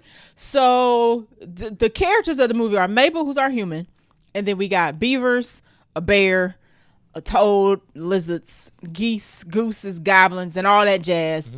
Insects are like it's an insect monarchy kind of situation. Yeah. It's a bunch of, and I ain't going through the cast list, but you got the gist of it. If you've seen the trailer for this movie, then you got the gist of it. Runtime of 1 hour and 44 minutes, so pretty good for a kids movie, especially. Budget of $150 million, which is about what Pixar runs these days. Like, this may sound like a lot, but a lot go into these movies. So as long as everybody got paid appropriately, that is fine. Current box office globally is $100.2 million. This is only a second weekend, so it's probably safe to say it will make its money back. This movie opened number 1, its opening weekend, and this has been regarded as a good hit for Pixar. Because they've been in a little box office slump. Not quality slump. What Box was the last office. movie? The last Pixar movie was Elio. Exactly. Okay. What was the last one before that? Elemental, maybe. Hold on. They don't get promoted very well. None of their That movies would be get promoted very well. that would be because I went to Disney's see fault. Elemental. We went to see Elemental. So, check out our episode on that. I lied. Oh, sorry. Before Elio was Inside Out 2. Okay, but Whoops. that was a guaranteed Which I have hit, not though. seen yet. It was a guaranteed hit. Yeah. So Elemental, and then it was Lightyear, which got trashed. I didn't think Lightyear was. I didn't think that was bad, but it just didn't do well. It didn't do well, and people was being stupid about it. Turning Red, which went straight to streaming, People liked it. I remember people saying that they should have went to theaters. came out during a little bit after COVID. Also, I believe 2022. that was that another Japanese American movie? Yes, Turning Red. I believe so. Hold on, give me 1 second. It was a coming of age. Chinese Canadian, sorry. Okay. Yeah. But Okay. yeah, so I remember that controversy because people were upset because it was going to streaming. Yep, Luca, which I think also went to streaming. Luca, who was that? Luca was with the little boy. You probably don't remember it. Luca was based in Italy, so Italian kids. Exactly. No, yeah, I don't remember that at all either. Moving on. Okay. So also came out during COVID. Remember That went Soul? straight to streaming, Mm-hmm. and then Onward. Those are all the 2020s. Onward was the Tom Holland, Chris Pratt one that didn't do well. Is that who was in Onward? That was that weird movie you're about right. the magic The trolls or blue- something. You're right. I forgot Tom Holland and Chris. Wow. I Okay. remember that. That trailer was terrible. So they did, and then right before that was Toy Story 4. So they went Toy Story 4, Onward Soul, Luca, Turner Red, Lightyear, Elemental, and then Inside Out 2. Okay. So they had a little string, not of quality, more of like box office return. Okay. Not great. Now after this, they have Toy Story 5, which comes out later this year, Gato, which is about the cat. Okay. Incredibles 3 and Coco 2. So they got some hits lined up. Oh yeah, those are gonna do well. We'll see how Gato does. Yeah, Incredibles and Toy Story are guaranteed to do well. They paying for everybody else, so it kind of don't matter. I mean, Inside Out 2 paid for everything that came before it. Yeah, it's fine. It's private. And Elemental actually ended up doing well after the fact. Gato was directed by the same people who did Luca. Okay, so they must have liked Luca enough to be like, yeah, that's okay. Come back and do another. Interesting. Very interesting. Now that we got on that sidebar, cinema score was an A, which is pretty darn good. You can't, outside of getting an A+, anything in the A range is good. Okay. Rotten Tomato scores reflect that. Critics have it at a 93. Audience scores a 94. Yep. Everybody's having a good time. Everybody had a great time and enjoyed it. So, Jay, hit us with the plot of Hoppers. The plot of Hoppers is Avatar. Ding! I'm joking. I was about to say non-spoiler thoughts. So the plot of Hoppers is Mabel Tanaka plays a college student who is trying to preserve a glade in her neighborhood or her town. Yes. So she is working with a pair of scientists at her university who hop into the bodies of animals to engage with wildlife because she is hoping to bring wildlife back to her community to stop a mayor from building a roadway. Highway. Beltway, I think. Something big, round, and bulky. Yes. So, yeah, that pretty much captures it. Yep. We can talk about other details as we get into it. So, let's do non-spoiler thoughts first, as we always do. Do you want to go first or you want me to go first? Sure. I'll go first. I thought this movie was okay. I thought it was okay. I don't watch a lot of animated movies anymore. Animated non-adult movies. I don't watch a lot of those. Now, you saying that we saw the Zootopia. I'm just saying, I don't watch a lot of them. I was going to say, but I've seen Zootopia. Okay. Sorry. So that's my barometer for that. Fair enough. I thought Zootopia was really good. I thought on that scale that this was just okay. It borrows a lot of themes from Avatar, absolutely. I mean, they name drop Avatar in here because, of course, it's the body hopping and interacting with other species that are unlike your own. This has a lot of comedic moments in it. But I didn't find it like super funny. I did like the plot of the animals, and bringing them back to the community where they were. Yes. I did like the writing around the antagonist, who is John Hamm, who plays the mayor, who's kind of like setting everything in motion. I did not care for Mabel, who is our main character. I think there's a line with these type of movies where, of course, you want to have like the character who kind of has good intentions and inadvertently makes things worse in an effort to make things good, and then in the end things turn out good. I think she made things too bad. She's a 19-year-old college student. For sure. She made things too bad, and I think the thing with this is usually with the Pixar movies like Inside Out or something like that, or a movie where the kid, or like Lilo and Stitch, it's a kid doing the irresponsible kid things that make things awful, but you can't get mad at them because they're a kid. Mabel is an adult. It is kind of like, I don't really connect with you because you're an irresponsible adult, but I don't know if other kids will connect with you either. Like, she a teenager, but she like 19, not 13. Right, exactly. You real close to 20, man. Yeah, like you're an adult. You're a rent-paying adult. Get it together. So getting taxes taken out. I didn't really connect with Mabel, and that's just because I don't think they did a good job with like her motivations. Yeah, explaining. Like, she had a good motivation, but her execution. She had good motivations. Her execution was bad, and they didn't do a good job explaining like the heavy importance of her motivations. Like, I didn't get why her I have a motivations note that's kind of like that. So important to just her. I mean, she has a monologue towards the middle, and I was just kind of like, until you just said that, I didn't think this was this big of a deal. So yeah, fair enough. Yeah, that's fair. But other than that, I thought it was a cute movie. I thought it was fun. It was short. Thought it was short? I thought it was short in the scheme of she's not in the animal kingdom for as long as I thought she would be. Okay. Okay. I see what you mean by that. And there is a lot of animals in it, but not a lot of the animal characters get... I mean, you walk away from this more so still remembering more of the human characters than you do the animal characters. And I think that's because there are so many animal characters in it that even the main animal characters outside of like King George don't really get like a lot of time. I agree with you on that as well. Like usually like in a Toy Story movie, you remember all the toys because all the toys get to do something or at least have something moment. Memorable. And I don't think a lot of the animals in this, I don't think a lot of the ragtag gang she was working with was memorable. I think a lot of it was just centered on just Mabel. Agree with you. Yeah. Agree with you on that. That's all I have for non-spoiler. So my very first note is, it was okay. It was okay. Literally the first note I have. It was fine. Yeah. I will say that I got a little bit by the review bug.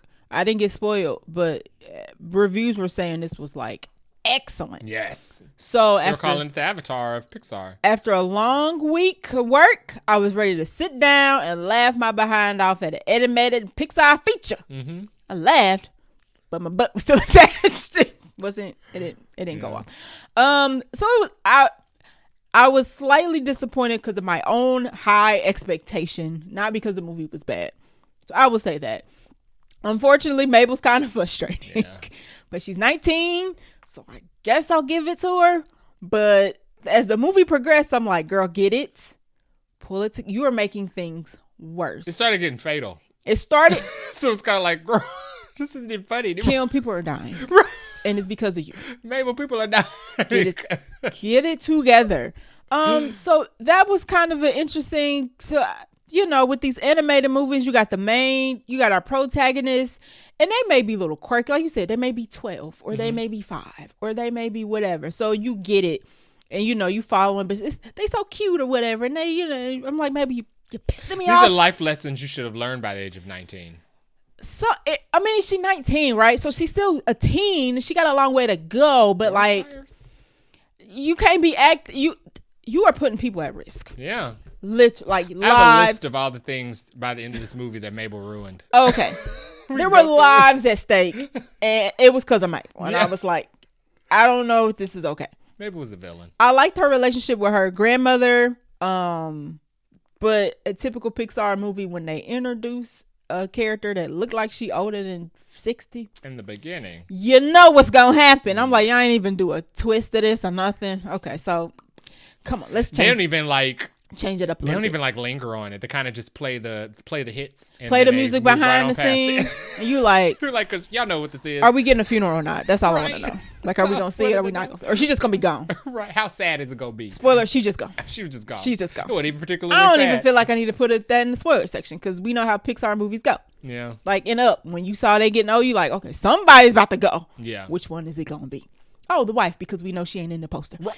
Anywho, the animals were fun, but not Zootopia funny. No. So I don't. Zootopia is not a Pixar movie, right? So we got, even though they both under Disney, they are different entities. So there's obviously different creative teams behind them. I don't know. I don't make movies. I don't know what the secret sauce of Zootopia is, or if it's just the writers. Yeah. But Zootopia was freaking funny. Yeah. And I was hoping that this was gonna be freaking funny, but the animals were cute. They had moments, but nothing that really stood out, which was kind of strange because we had 12 different animals. Yeah. From the whole animal. I mean, we didn't have lions and tigers or whatnot, but we had a lot of animals, but none of the animals really stuck out except one, and she in it for 2 minutes. And then I think Elemental and Zootopia did it better in terms of the story of moving animals or people or whatever you want to call them out of their homes. It did much better message. Yeah, Zootopia and Elemental did it better in terms of telling that story and really hitting home with it. Hoppers didn't do it as well because I feel like we spent too much thinking about the humans. It was just about Mabel. Humans are bad. Okay, It's fine. We are the audience. We know we trash. It's fine to communicate us as trash and keep us as trash. Yeah. That's fine. Yeah. The story is supposed to be about the animals. Why are y'all caring so much about the humans? I don't care about the people. I don't care about the people. So I feel like the other stories did it better because they showed more of the ramifications of what happens when you move animals and people out of their homes. Yeah. Zootopia 2 did it way better. Yeah. I know this is a cartoon, but it was asking me to stretch my imagination a tad too far with certain scenes. There's one scene where I was like, no, actually two. No. Like I would was like just to know what those are. actively sitting there like, this is not even funny. It's so unbelievable. It's not funny to me. Like I get it, but it's not funny. Yeah. So, and it was just average to me. Yeah. That's my final thought. Yeah, I'll leave it there. Okay. I'll leave it there. So anything else we want to say for non-spoiler? That's all I got. All right. So if you don't, I mean, come on. It's a Pixar movie. You know how this ends. But if you don't officially want to know how it ends and you are going to go watch it, pause, come back later. We are getting ready to spoil this movie in 4, 3, 2, 1. Now, because this movie has so many characters, we are not running down the whole animal kingdom. We are going to talk about Mabel. And we're going to talk about the animals. If we had any standouts. Okay. And that's going to be it for the character section, y'all. Yep. Okay. So let's start off at the top. I think we've already said what we feel about this character. But Mabel. Now, I do like that Mabel, she was for the cause. She's down for the cause. I like that. And she was young. She had a spark to her. I like that. This is very random. I like that made her hair kind of a mess. Crazy. Okay. It's not in a particular style. It's just on her head. Yeah. And for some reason, I like that because it's kind of sometimes like me. I have a wash and go. And by day 4, it starts turning into a fro. Right? And it's just kind of on my head. It's still cute. Like, I still make it work. But for some reason, I related to Mabel's hair. Now, Mabel's hair is like sticking up. Yeah. And it ain't looking like a wash and go. I don't think Asian Americans have wash and goes. But anywho. No, I don't think so. But it's hard to do. I like that they gave her, she didn't look like a Disney princess, right? No, yeah. She like a frantic college student. She looked like, there it is. She looked like a real frantic college student. And I like that about her. Everything else about Mabel was a tad too frustrating for me. Yeah. Jay said he got a list of everything that she botched. And not that I was keeping record, but I can feel it. Like, I was like, dang it, Mabel again. Dang it, Mabel again. Yeah. Dang it, Mabel. And her cause was good. And it wasn't even about she going about it the wrong way. It was just that she went about it the wrong way. And then it was causing more danger and havoc. She just refused to listen. Even when people were like, try to give her advice, like, you're going about this the wrong way. Stop doing this. This is dangerous. She just refused to. She was a very, it's my way, even to the destruction of myself and everybody else around me, or the highway. And it was like, I can't get behind that. It was just because Mabel felt like nobody else cared enough. It was like, girl, these animals care, but they also animals, right? And they live in, they have to live down here. If you gonna do something that affects that negatively, then you need to leave these animals alone. Yeah. How about, like, you ain't no beaver.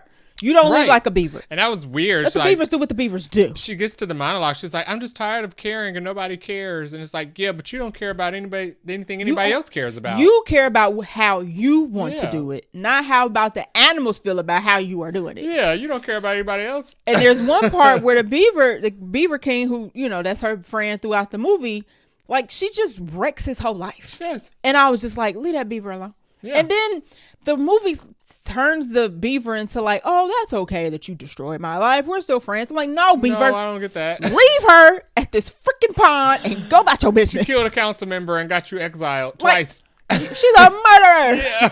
Like, she's like, well, I'm just tired of nobody caring. Because, like, that's too bad. That is too bad. I'm gonna go back to my people. That doesn't mean you ruined everybody else's because life. we was getting by until you showed up. Yeah. Right now, at the end, it's a Pixar kids movie, right? So at the end, it's all sunshine and rainbows. But it's like, we had to do a lot to get here. I don't know if we needed to.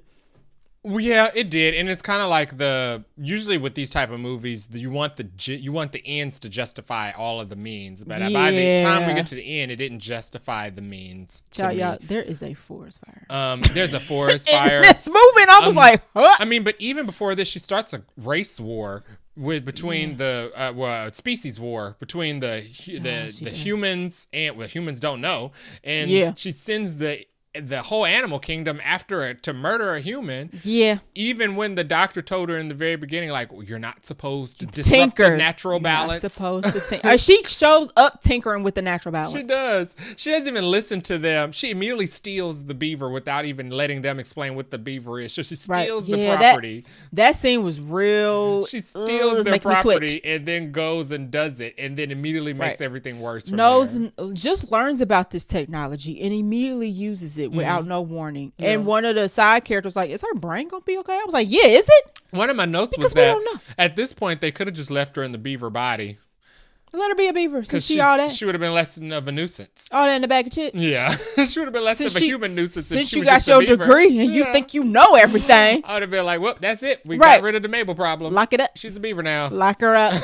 Now nobody can hear her talk. Put her in a closet and just feed her every now and then. They honestly solved the issue very early on. Yeah, they could have. Because they could just 3D print another beaver. Right, they can make more beaver because the beaver's a robot. Yeah, I would just left the beaver body is a robot, y'all. Less trouble. Ain't want nobody come looking for her. No. Sorry, that was the state of her situation. She did that to herself. Yeah, she did do that. But a list of things that Mabel ruined. She ruined the lives of the doctors. She ruined the lives of the mayor. She did. Because people think the mayor is... They didn't really, get to the ramifications of that, but I'm assuming people had questions when they saw the mayor crawling like an insect up that speaker pole. Just skip right on by that. And his face get pulled off. Because he was like, I'm not going to get... Before that, he's like, I'm not getting reelected. I was like, you shouldn't. No, you're not. So because the people should be concerned. She ruined that. She did kill the insect queen. She did. She killed started Meryl a forest fire. She burned up a forest. She got the Hopper program shut down at the college. Yep, and we supposed to think that the scientist was happy about it. And she burned up her grandmother's jacket. Oh, I hated that scene. I was very upset by that. She worked for her grandmother, so she's real close to her grandmother when she's young. And then when she gets older, her mom actually moves away, like, hey, are you coming with her? And she's like, no, I'm going to stay by and take care of grandma, which I loved about her. Yeah. Love that. And then obviously grandma don't make it. Duh, Pixar movie show grandma way too early. So, and her grandmother gives her jacket before she leaves, and it's got their last name on it. And at the end, at the forest fire that Mabel caused, she tries to use her jacket to put out flames from a forest fire, and the thing burns up. I'm like, you child, you're such a child. It's cloth. Yeah. Forest fire. Dry cloth. You should be actually dying of smoke inhalation right now. You're trying to put out a fire with flint and tinder. Literally tissues. It's like taking a Kleenex and trying to put out a candle. That ain't gonna work. Like, that's not gonna work. What are you doing? So yeah, and I hated that because that was like the one thing she had, and she destroyed it. And I was like, God dang it, Mabel, you. Yeah. So yeah, she was a little frustrating. Like a Letterman jacket. It was a nice, cool, and it was her name on it already. Right, and it was a family heirloom essentially, and she burnt it. Yeah. Trying to put out a fire that she obviously the firefighters couldn't put out the fire, and she using a jacket. So she was frustrating. Yeah. That is our review of Mabel. Did you have anything anybody else? should take lessons from Mabel. No. Have good causes. I can't even don't take any lessons from her. I can't even say fight for what you believe in how Mabel did. Because, don't do that. Fight a different way. Because somebody could have died. And you could have somebody did die. You could have burnt down the town. Yeah. She almost did burn down the town. If not for the animals. Had the animals not had a backup dam further up the river. Where they was fine. Where they were fine. No, they was overcrowded, right? And we don't want things taken away their homes. So was New York. They should have had the movie about the animals. Just about, we didn't need that many humans in this. Yeah. But it's called Hoppers because of the Hopper program. Anywho, anything else about Mabel? Nope. All right, let's get to the animals. So the lead animal in this is, what is his name? King George. He is a beaver. He befriends our main character, Mabel. Him and Mabel basically try to save what is it called? Not a dam. The glade. The glade. Mm-hmm. The main mission of the movie is Mabel is trying to save the glade because Maze Runner. Right.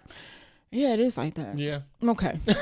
Not as good as a Maze Runner, though. Because the mayor is basically building a highway through the glade, and he's using terrible tactics. Like, he's putting up fake trees that have speakers attached that emit a sound that animals can't handle. Yeah. So Mabel's trying to figure out why are the animals just mysteriously gone.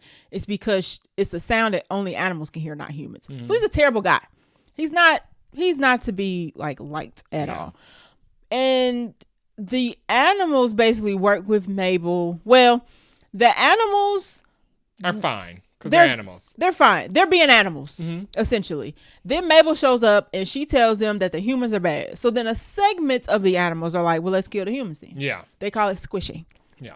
So you got to... Because the animals just think the humans are just being humans and animals are animals. But she comes to tell them that basically humans are evil. Right. Just inherently. Terrible. Right. And George has, which I didn't think I liked this. King George is fine as the beaver, main beaver. I don't like that King George was like, there's good in everybody. No. Then Mabel tells him that's not true, and I agree with her on that. Yes. Because it's not. And I don't know if I'm supposed to expect a beaver to believe that. Right. But if he can believe everybody good, then he can believe everybody ain't good. That's true. So, and he's seen the destruction of his homes, right? So why would he be like, oh, pro-human? No, I don't get that. Yeah. So the animals were fine. They made the animals a little too, there was too many of them. And I feel like we met too many of them to where I wasn't particularly attached to any of them. Well, you had to know the animals that were in her gang that were also barely in the movie as much, but Right. also you also had to remember all the of killer animals who wanted to take out the humans. and the kings of the respected kingdoms. And the kings of each kingdom. Yeah. And like everybody gets at least 2 words, but it's 2 words for like 10 animals. Yeah. So the animals in this were fine. I did like the King George beaver, and I do like the fact that they showed us what the animals look like from a human point perspective to what it was like when they talk to each other. So they talk to each other like English, right? Mm-hmm. Speaking regularly. But to humans, we can't understand animal speak. Yeah, they just make animal noises. They just make animal noises. So I do like that, because I was like, is the beaver going to talk to the mayor? Mm-hmm. But no, he just hears like, I don't know if that's how a beaver sounds, but I'm gonna go with it because that's what they made the beaver sound like. So I do like that aspect, but overall, cute animals, not very impactful animals. No. And you know, not as funny as I would have liked, unfortunately. Yeah. That's all I got for that. Did you have any animal standout characters? Let me look. I did like this yelling lizard. He was cool. The yelling lizard was fun. I think Dave Franco did a good job as the Insect King villain that kind of came in towards the end. Yeah, I agree. Titus the Insect King. Mm-hmm. Okay, so Titus played the Insect Queen's son. Yes. But Mabel ends up killing the Insect Queen by smashing her by accident. Mm-hmm. So she's the animal murderer. Yeah. And Titus takes her place, obviously, because that's her son. Well, she's an assassin because she killed a diplomat. Yeah, she is Florence Pugh Pugh. Yeah, she's a widow. Yeah, she's basically a beaver widow. I didn't have any other ones, honestly. Did you have any? I did like the Insect Queen for the 2 minutes we got her. Yeah, no. Meryl Streep was it. I don't think there were any animal standouts outside of George. No, not even the bear. No, the bear only had like voiced the bear? 2 or 3 lines. I didn't even see the bear. Ellen, the bear, was Melissa Villaseñor. Oh. Yeah. Okay. She's also from Saturday Night Live. Most of these people are just from Saturday Night Live. I didn't even catch the bear was a woman. Yeah, bear was Ellen. Ellen the bear. Oh, see, I didn't even catch the bear's name. Yeah. Okay, well, shout out to the bear. The bear wasn't like mean, so that was cool. Like initially, the bear is trying to eat one of the beavers because that's what they call it, pond rules. Like when you eat, you gotta eat. When you eat, you gotta eat, right? And it's overcrowded, so sometimes you know your friends might be somebody you need to eat or whatever. But I like that the bear wasn't like the menacing bear because that would have been typical. Yeah. Anything else about any of the characters? Nope. All right, let's get into our likes and dislikes. I'll go first. I think I got everything, but I like the animals more so than Mabel. Yep. I like that they took it there with the nature. I don't even know what I meant by that. Took it there with the nature? I don't even know. I have a note that I have no idea what I meant. Like the animals getting ate up? They did that a couple times. Yes. A couple animals got snatched up and eaten. That's what I think I meant. Okay. Like the worm was having a conversation and then the bird came by and ate it mid-conversation. When Ellen ate the fish Steve or something after George introduced him. So I liked all that. Okay. That was cool. Because you don't typically get that in kids' movie because you're like, oh, it's a kid movie. Can't teach them nature. But yeah, that's how it actually works. Yeah. I was expecting it to be funnier, so I guess that's more on the dislike side. And another, not really dislike, but comment, the humans are going to build a highway at some point somewhere. Yeah. Mm-hmm. So what is the point of the ending of this? What is the lesson learned? That's when I was like, the ends, these movies have to do a better job at the ends justifying the means. Right, because humans build highways. Yeah. Right? And that's what they do. They destroy nature to build new spaces. Yeah. So you ain't gonna tell me that somewhere else in the other part of this town, this mayor not gonna do what this movie was just about. Right. Mm-hmm. So, I mean, the mayor actually says, it takes some convincing for him to actually not build the highway. Mm-hmm. Like, well, actually it burns. So I don't know if he even had a choice. Yeah, it burned. Part of it burned in the fire. Yeah. So caused by Maple. Yeah. So yeah, the ending was kind of like, I don't believe y'all because two blocks over is another highway that's going to take out another beaver or another animal establishment. We're going to be back where we started. Exactly. Yeah. So those are my likes and dislikes. My likes were the way that it switched between the animals versus how we see them versus when they see each other. Like when we see them, they just have regular black beady eyes. And when they see each other, they're a lot more expressive, or they might have like hairstyles. There was a couple of suspend your disbelief moments.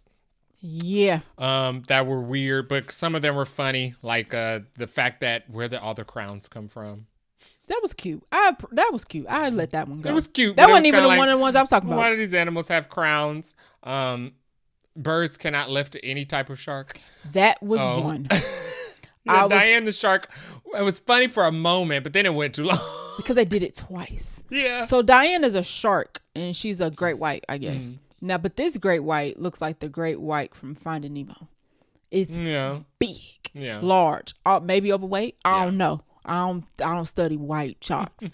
But they use the birds to lift the shark out of the ocean to do its bidding for him. And I'm supposed to believe that's possible. Because they need an apex predator to kill a human, but they couldn't find any land apex predators. Right, because you ain't going to convince me birds can lift a great white shark out of them. Yeah. And they do it twice in a movie. And you're right, for like the first 5 seconds, you're like, ah, and then they like keep moving the shark around over land. And then they drop it. And I'm then like, they drop it and roll it down the hill. And like in this other movie where other animals have died regularly, this shark didn't die rolling down this hill. Neither did the humans. Yeah, neither did that humans. Was the second one. I was like, everybody's dead. Yeah. I don't care if this is a movie. Everybody in here is demolished, heads chopped off, no feet, brains spilled all over the place. Yeah. So those were my two. Absolutely not. Yeah. Did you have a favorite line or scene? I'm sorry. Let's get to the ending. Jay was like, I'm ready to get out of here. So how does this end? You want me to do the ending? Yeah, sure. Okay, sure. So Mabel has upset the animals enough to where they want to kill the mayor. Yes. So the mayor is holding a re-election rally at the Glade where he's talking about finishing up the highway. The insects have found out that Mabel is an infiltrator. She's actually a human in an animal body.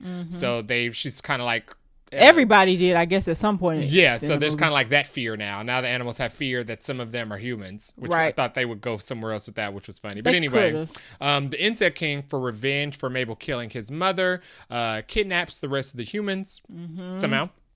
I guess same way they got the shark. Supposed to believe. And forces the humans to quickly, within just a couple of hours of Ellen being passed out, Mabel being passed out, make a human body, and they transfer the new Insect King's brain into the human body, which is a clone of the mayor, because they're going to use the sound frequencies that they were using to drive out the animals from the forest. They're going to use those sound frequencies in the humans to kill the humans. Right. Mabel thwarts their plan, but in the process of thwarting their plan, starts a forest fire, which burns down the Glade and part of the highway. And in order to save the Glade and the rest of the forest, and because the town. It's also about to burn the town up because of this fire she started. That's rapidly moving. They have to break the dam that the animals built further upstream as their home to save the rest of the town, which they do, and they do save the town. Yeah. Go ahead. There is a time jump. Yeah. And somehow, inexplicably, Mabel has graduated. Yeah. Because we supposed to think she was going to every other class but the one. They probably just wanted her out of that school, which I get. Yeah. Sure. Just get her out of here. Sure. So Mabel is graduating and is now going to work with the scientist who she got their program shut down. So I don't know how that works. But they decided to let her work there anyway because in the name of Pixar. So she gets to work there. The mayor is not building the highway at the Glade. It's going to be rerouted. We don't know where, but somebody else's house. They did clean up and restore the Glade and turn it into a nature preserve now. So all the grass and stuff has grown back and it's all lush and green again. And even though Mabel can't talk to her animal friend, she still goes to sit and visit. Right. And the movie ends. Happily ever after. Yeah. Until they build a highway somewhere else. Yeah. Which will probably happen. So they deforest some other part of town. 2 years time. Yeah. Give it humans probably 6 months time. So yes, did you have a favorite line or scene? I probably will say my favorite scene would be the scene when the beavers infiltrate the mayor's car and talk to him through the phone. Agree. To give him, they're trying to save his life because at this point Mabel has gotten animals to send killers after the mayor. Right. So they have to save him from the shark. It's the scene from the trailer, but the longer version of that where they're like using a phone. Just using speech to text, yeah. Yeah, they're using speech to text. But then at one point in the movie, the other animals get the phone because they want to play around with it. They never see the phone. And they just touch an emoji. So we just hear beaver, beaver, beaver, log, fish, potato. Yeah. So that was pretty funny. I would agree. The animals using the phone, the cell phone, emojis, that was funny. Oh, and I liked all of the entrances from the animal kings and queens. Because it reminded me of the entrances for all the schools in the Triwizard Cup tournament. Yes, that was nicely animated. Yeah, I like that as well. All right, did you have any other random notes? Did you have no other I ain't got liner scene for you? Oh, I agree with you. Oh, okay. Animals and phones. Those are my favorites. Random notes. First note is Granny is on her way out, as they typically are in these type of movies. They didn't even try to hide it. I thought Beaverton was a little on the nose. Yeah. I didn't understand how Mabel made it to college, but then but you know what? I answered that because they probably just wanted to get her out of that school. So they got her out of that school and put her in college. And then I was surprised she was in college. The college was like, we want her out of here. So just graduate her. Yeah. I was surprised she was in, like, you know, when she showed up to the college and Dr. Sam was like, this is the class you're supposed to be in. I was like, she in college? You're always never absent. Discombobulated like this? Okay. So if you're enough of a nuisance, they'll just move you along. All right. Note that down for the kids. I thought they could have just left her in the beaver and printed another body, and that would have been the Mabel problem solved. Yeah. I thought the insect queen death was hilarious, but then I looked it up. Insects' lives are extremely short, so they probably change all the time anyway. Butterflies only live up to 4 weeks. So the insect queen she killed was only the queen of the month. Not queen of the month. When you think about it. Yeah, you're right. Because they don't live very long. So even if she didn't squish her, she would have been dead anyway. See, another detail that and the caterpillar destroys the effect of the movie a bit. Titus would have died like 4 weeks after that. Yeah, so they just had to wait it out. Because immediately they give it to an ant, so now the insect, whoever is the insect king or queen, probably changes all the time.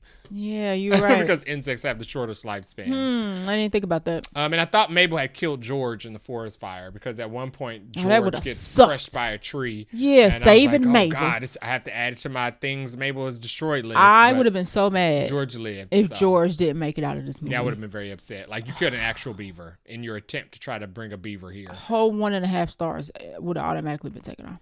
That was the end of my random notes. I don't have any. Oh, I didn't. That's because I did. I mean, I said everything. Okay. I do like you had a call out. Oh, so at the end of the movie when Dr. Sam was like, they shut our program down, we can't do hoppers anymore. I didn't necessarily believe that somebody would be happy about their chunk of their lives work done. But she says, I have so much time to work on other things. And the thing that she whips off of the chalkboard, she unveils the chalkboard, and it's a dog. It's a collar for a dog that can talk, helps the dog talk, which is from Up. And it's a sketch of the dog. And it's a sketch of it looks just like the dog from Up. I like that. I like when these movies call back other Pixar or Disney movies. Yeah. That's cool. And you called out another one that I can't remember. So she had a couple things on the whiteboard. She had the robot from WALL-E. So it's implied that she invented that, the cleaning bot. It also looks like she invented the dog collar and Up. So maybe this is a prequel. Oh. Yeah. Okay. I'm not mad at it. I like when they do those connections, but they kind of don't ever go back and finish it. Yeah. It's just kind of like a fun little Easter egg. That's what we would call that. So yeah, it had some cute Easter eggs. I thought that was cool. Yeah. And all the Avatar shout out was also technically an Easter egg.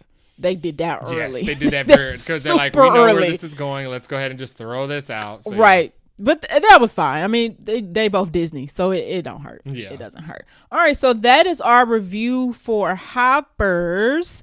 We're not going to rate it. This movie was fine, y'all. I know we treating it real weird, but it was fine. It was just okay. You're right. Sometimes when it's just okay, a movie like, why do we need to talk for an hour and a half? This ain't Scream 7. Out of 5 Nicole Kidmans, how many Nicoles are you giving Hoppers? I would give this 3.5 Scrapettas. I'm joking. I would give this 3.5 Nicole Kidmans. Okay. Okay. I thought it was just okay. Yeah. I thought it had a lot of opportunities to be funnier, but it wasn't. But it was funny. It was. I think that it did spend a lot of time on just the main character. A lot of Pixar movies are made by the main character and the side characters. You want to remember? Yes. Yeah. Because like her crew didn't have enough oomph. Yeah, the rest of our crew didn't have enough and we stuck with mostly just Mabel, and Mabel was a very frustrating protagonist. Agreed. A very unreasonably frustrating protagonist. To be so young. Jesus. To be so young but so old. Yeah. At the same time. She do look a little older than 19. Yeah. Yeah. So. I'm gonna go with 3. Okay. Average, right in the middle. There's enough I already said I did not particularly care for it, but there was enough that I enjoyed enough to not be like, oh, this movie was bad movie. Yeah. So, it's cute. It's not my favorite Pixar movie by a long shot. No, I think I would just revisit Zootopia. Or Elemental. For my animal movies. Yeah, Zootopia's both of them. Yeah. Elemental, that's cream of the crop animal Pixar movie for me. Yeah. I haven't seen Turning Red yet, but that's not about animals. That's not about animals, so that's different. She's like mentally a panda, not a real panda. So yeah, it's okay. Yeah, it's okay. It was okay. I thought it was okay. The average. Yeah, 3.5, 3 average. Would you passes. recommend somebody take their child to this? Yes, I think a kid would like this. Absolutely. There was clapping at the end of our movie. There was. There were a few our theater applause. clapped. So who are we to judge? Yeah. It's our podcast, so that's who we are to judge. All right, so that is the end of our review for Hoppers.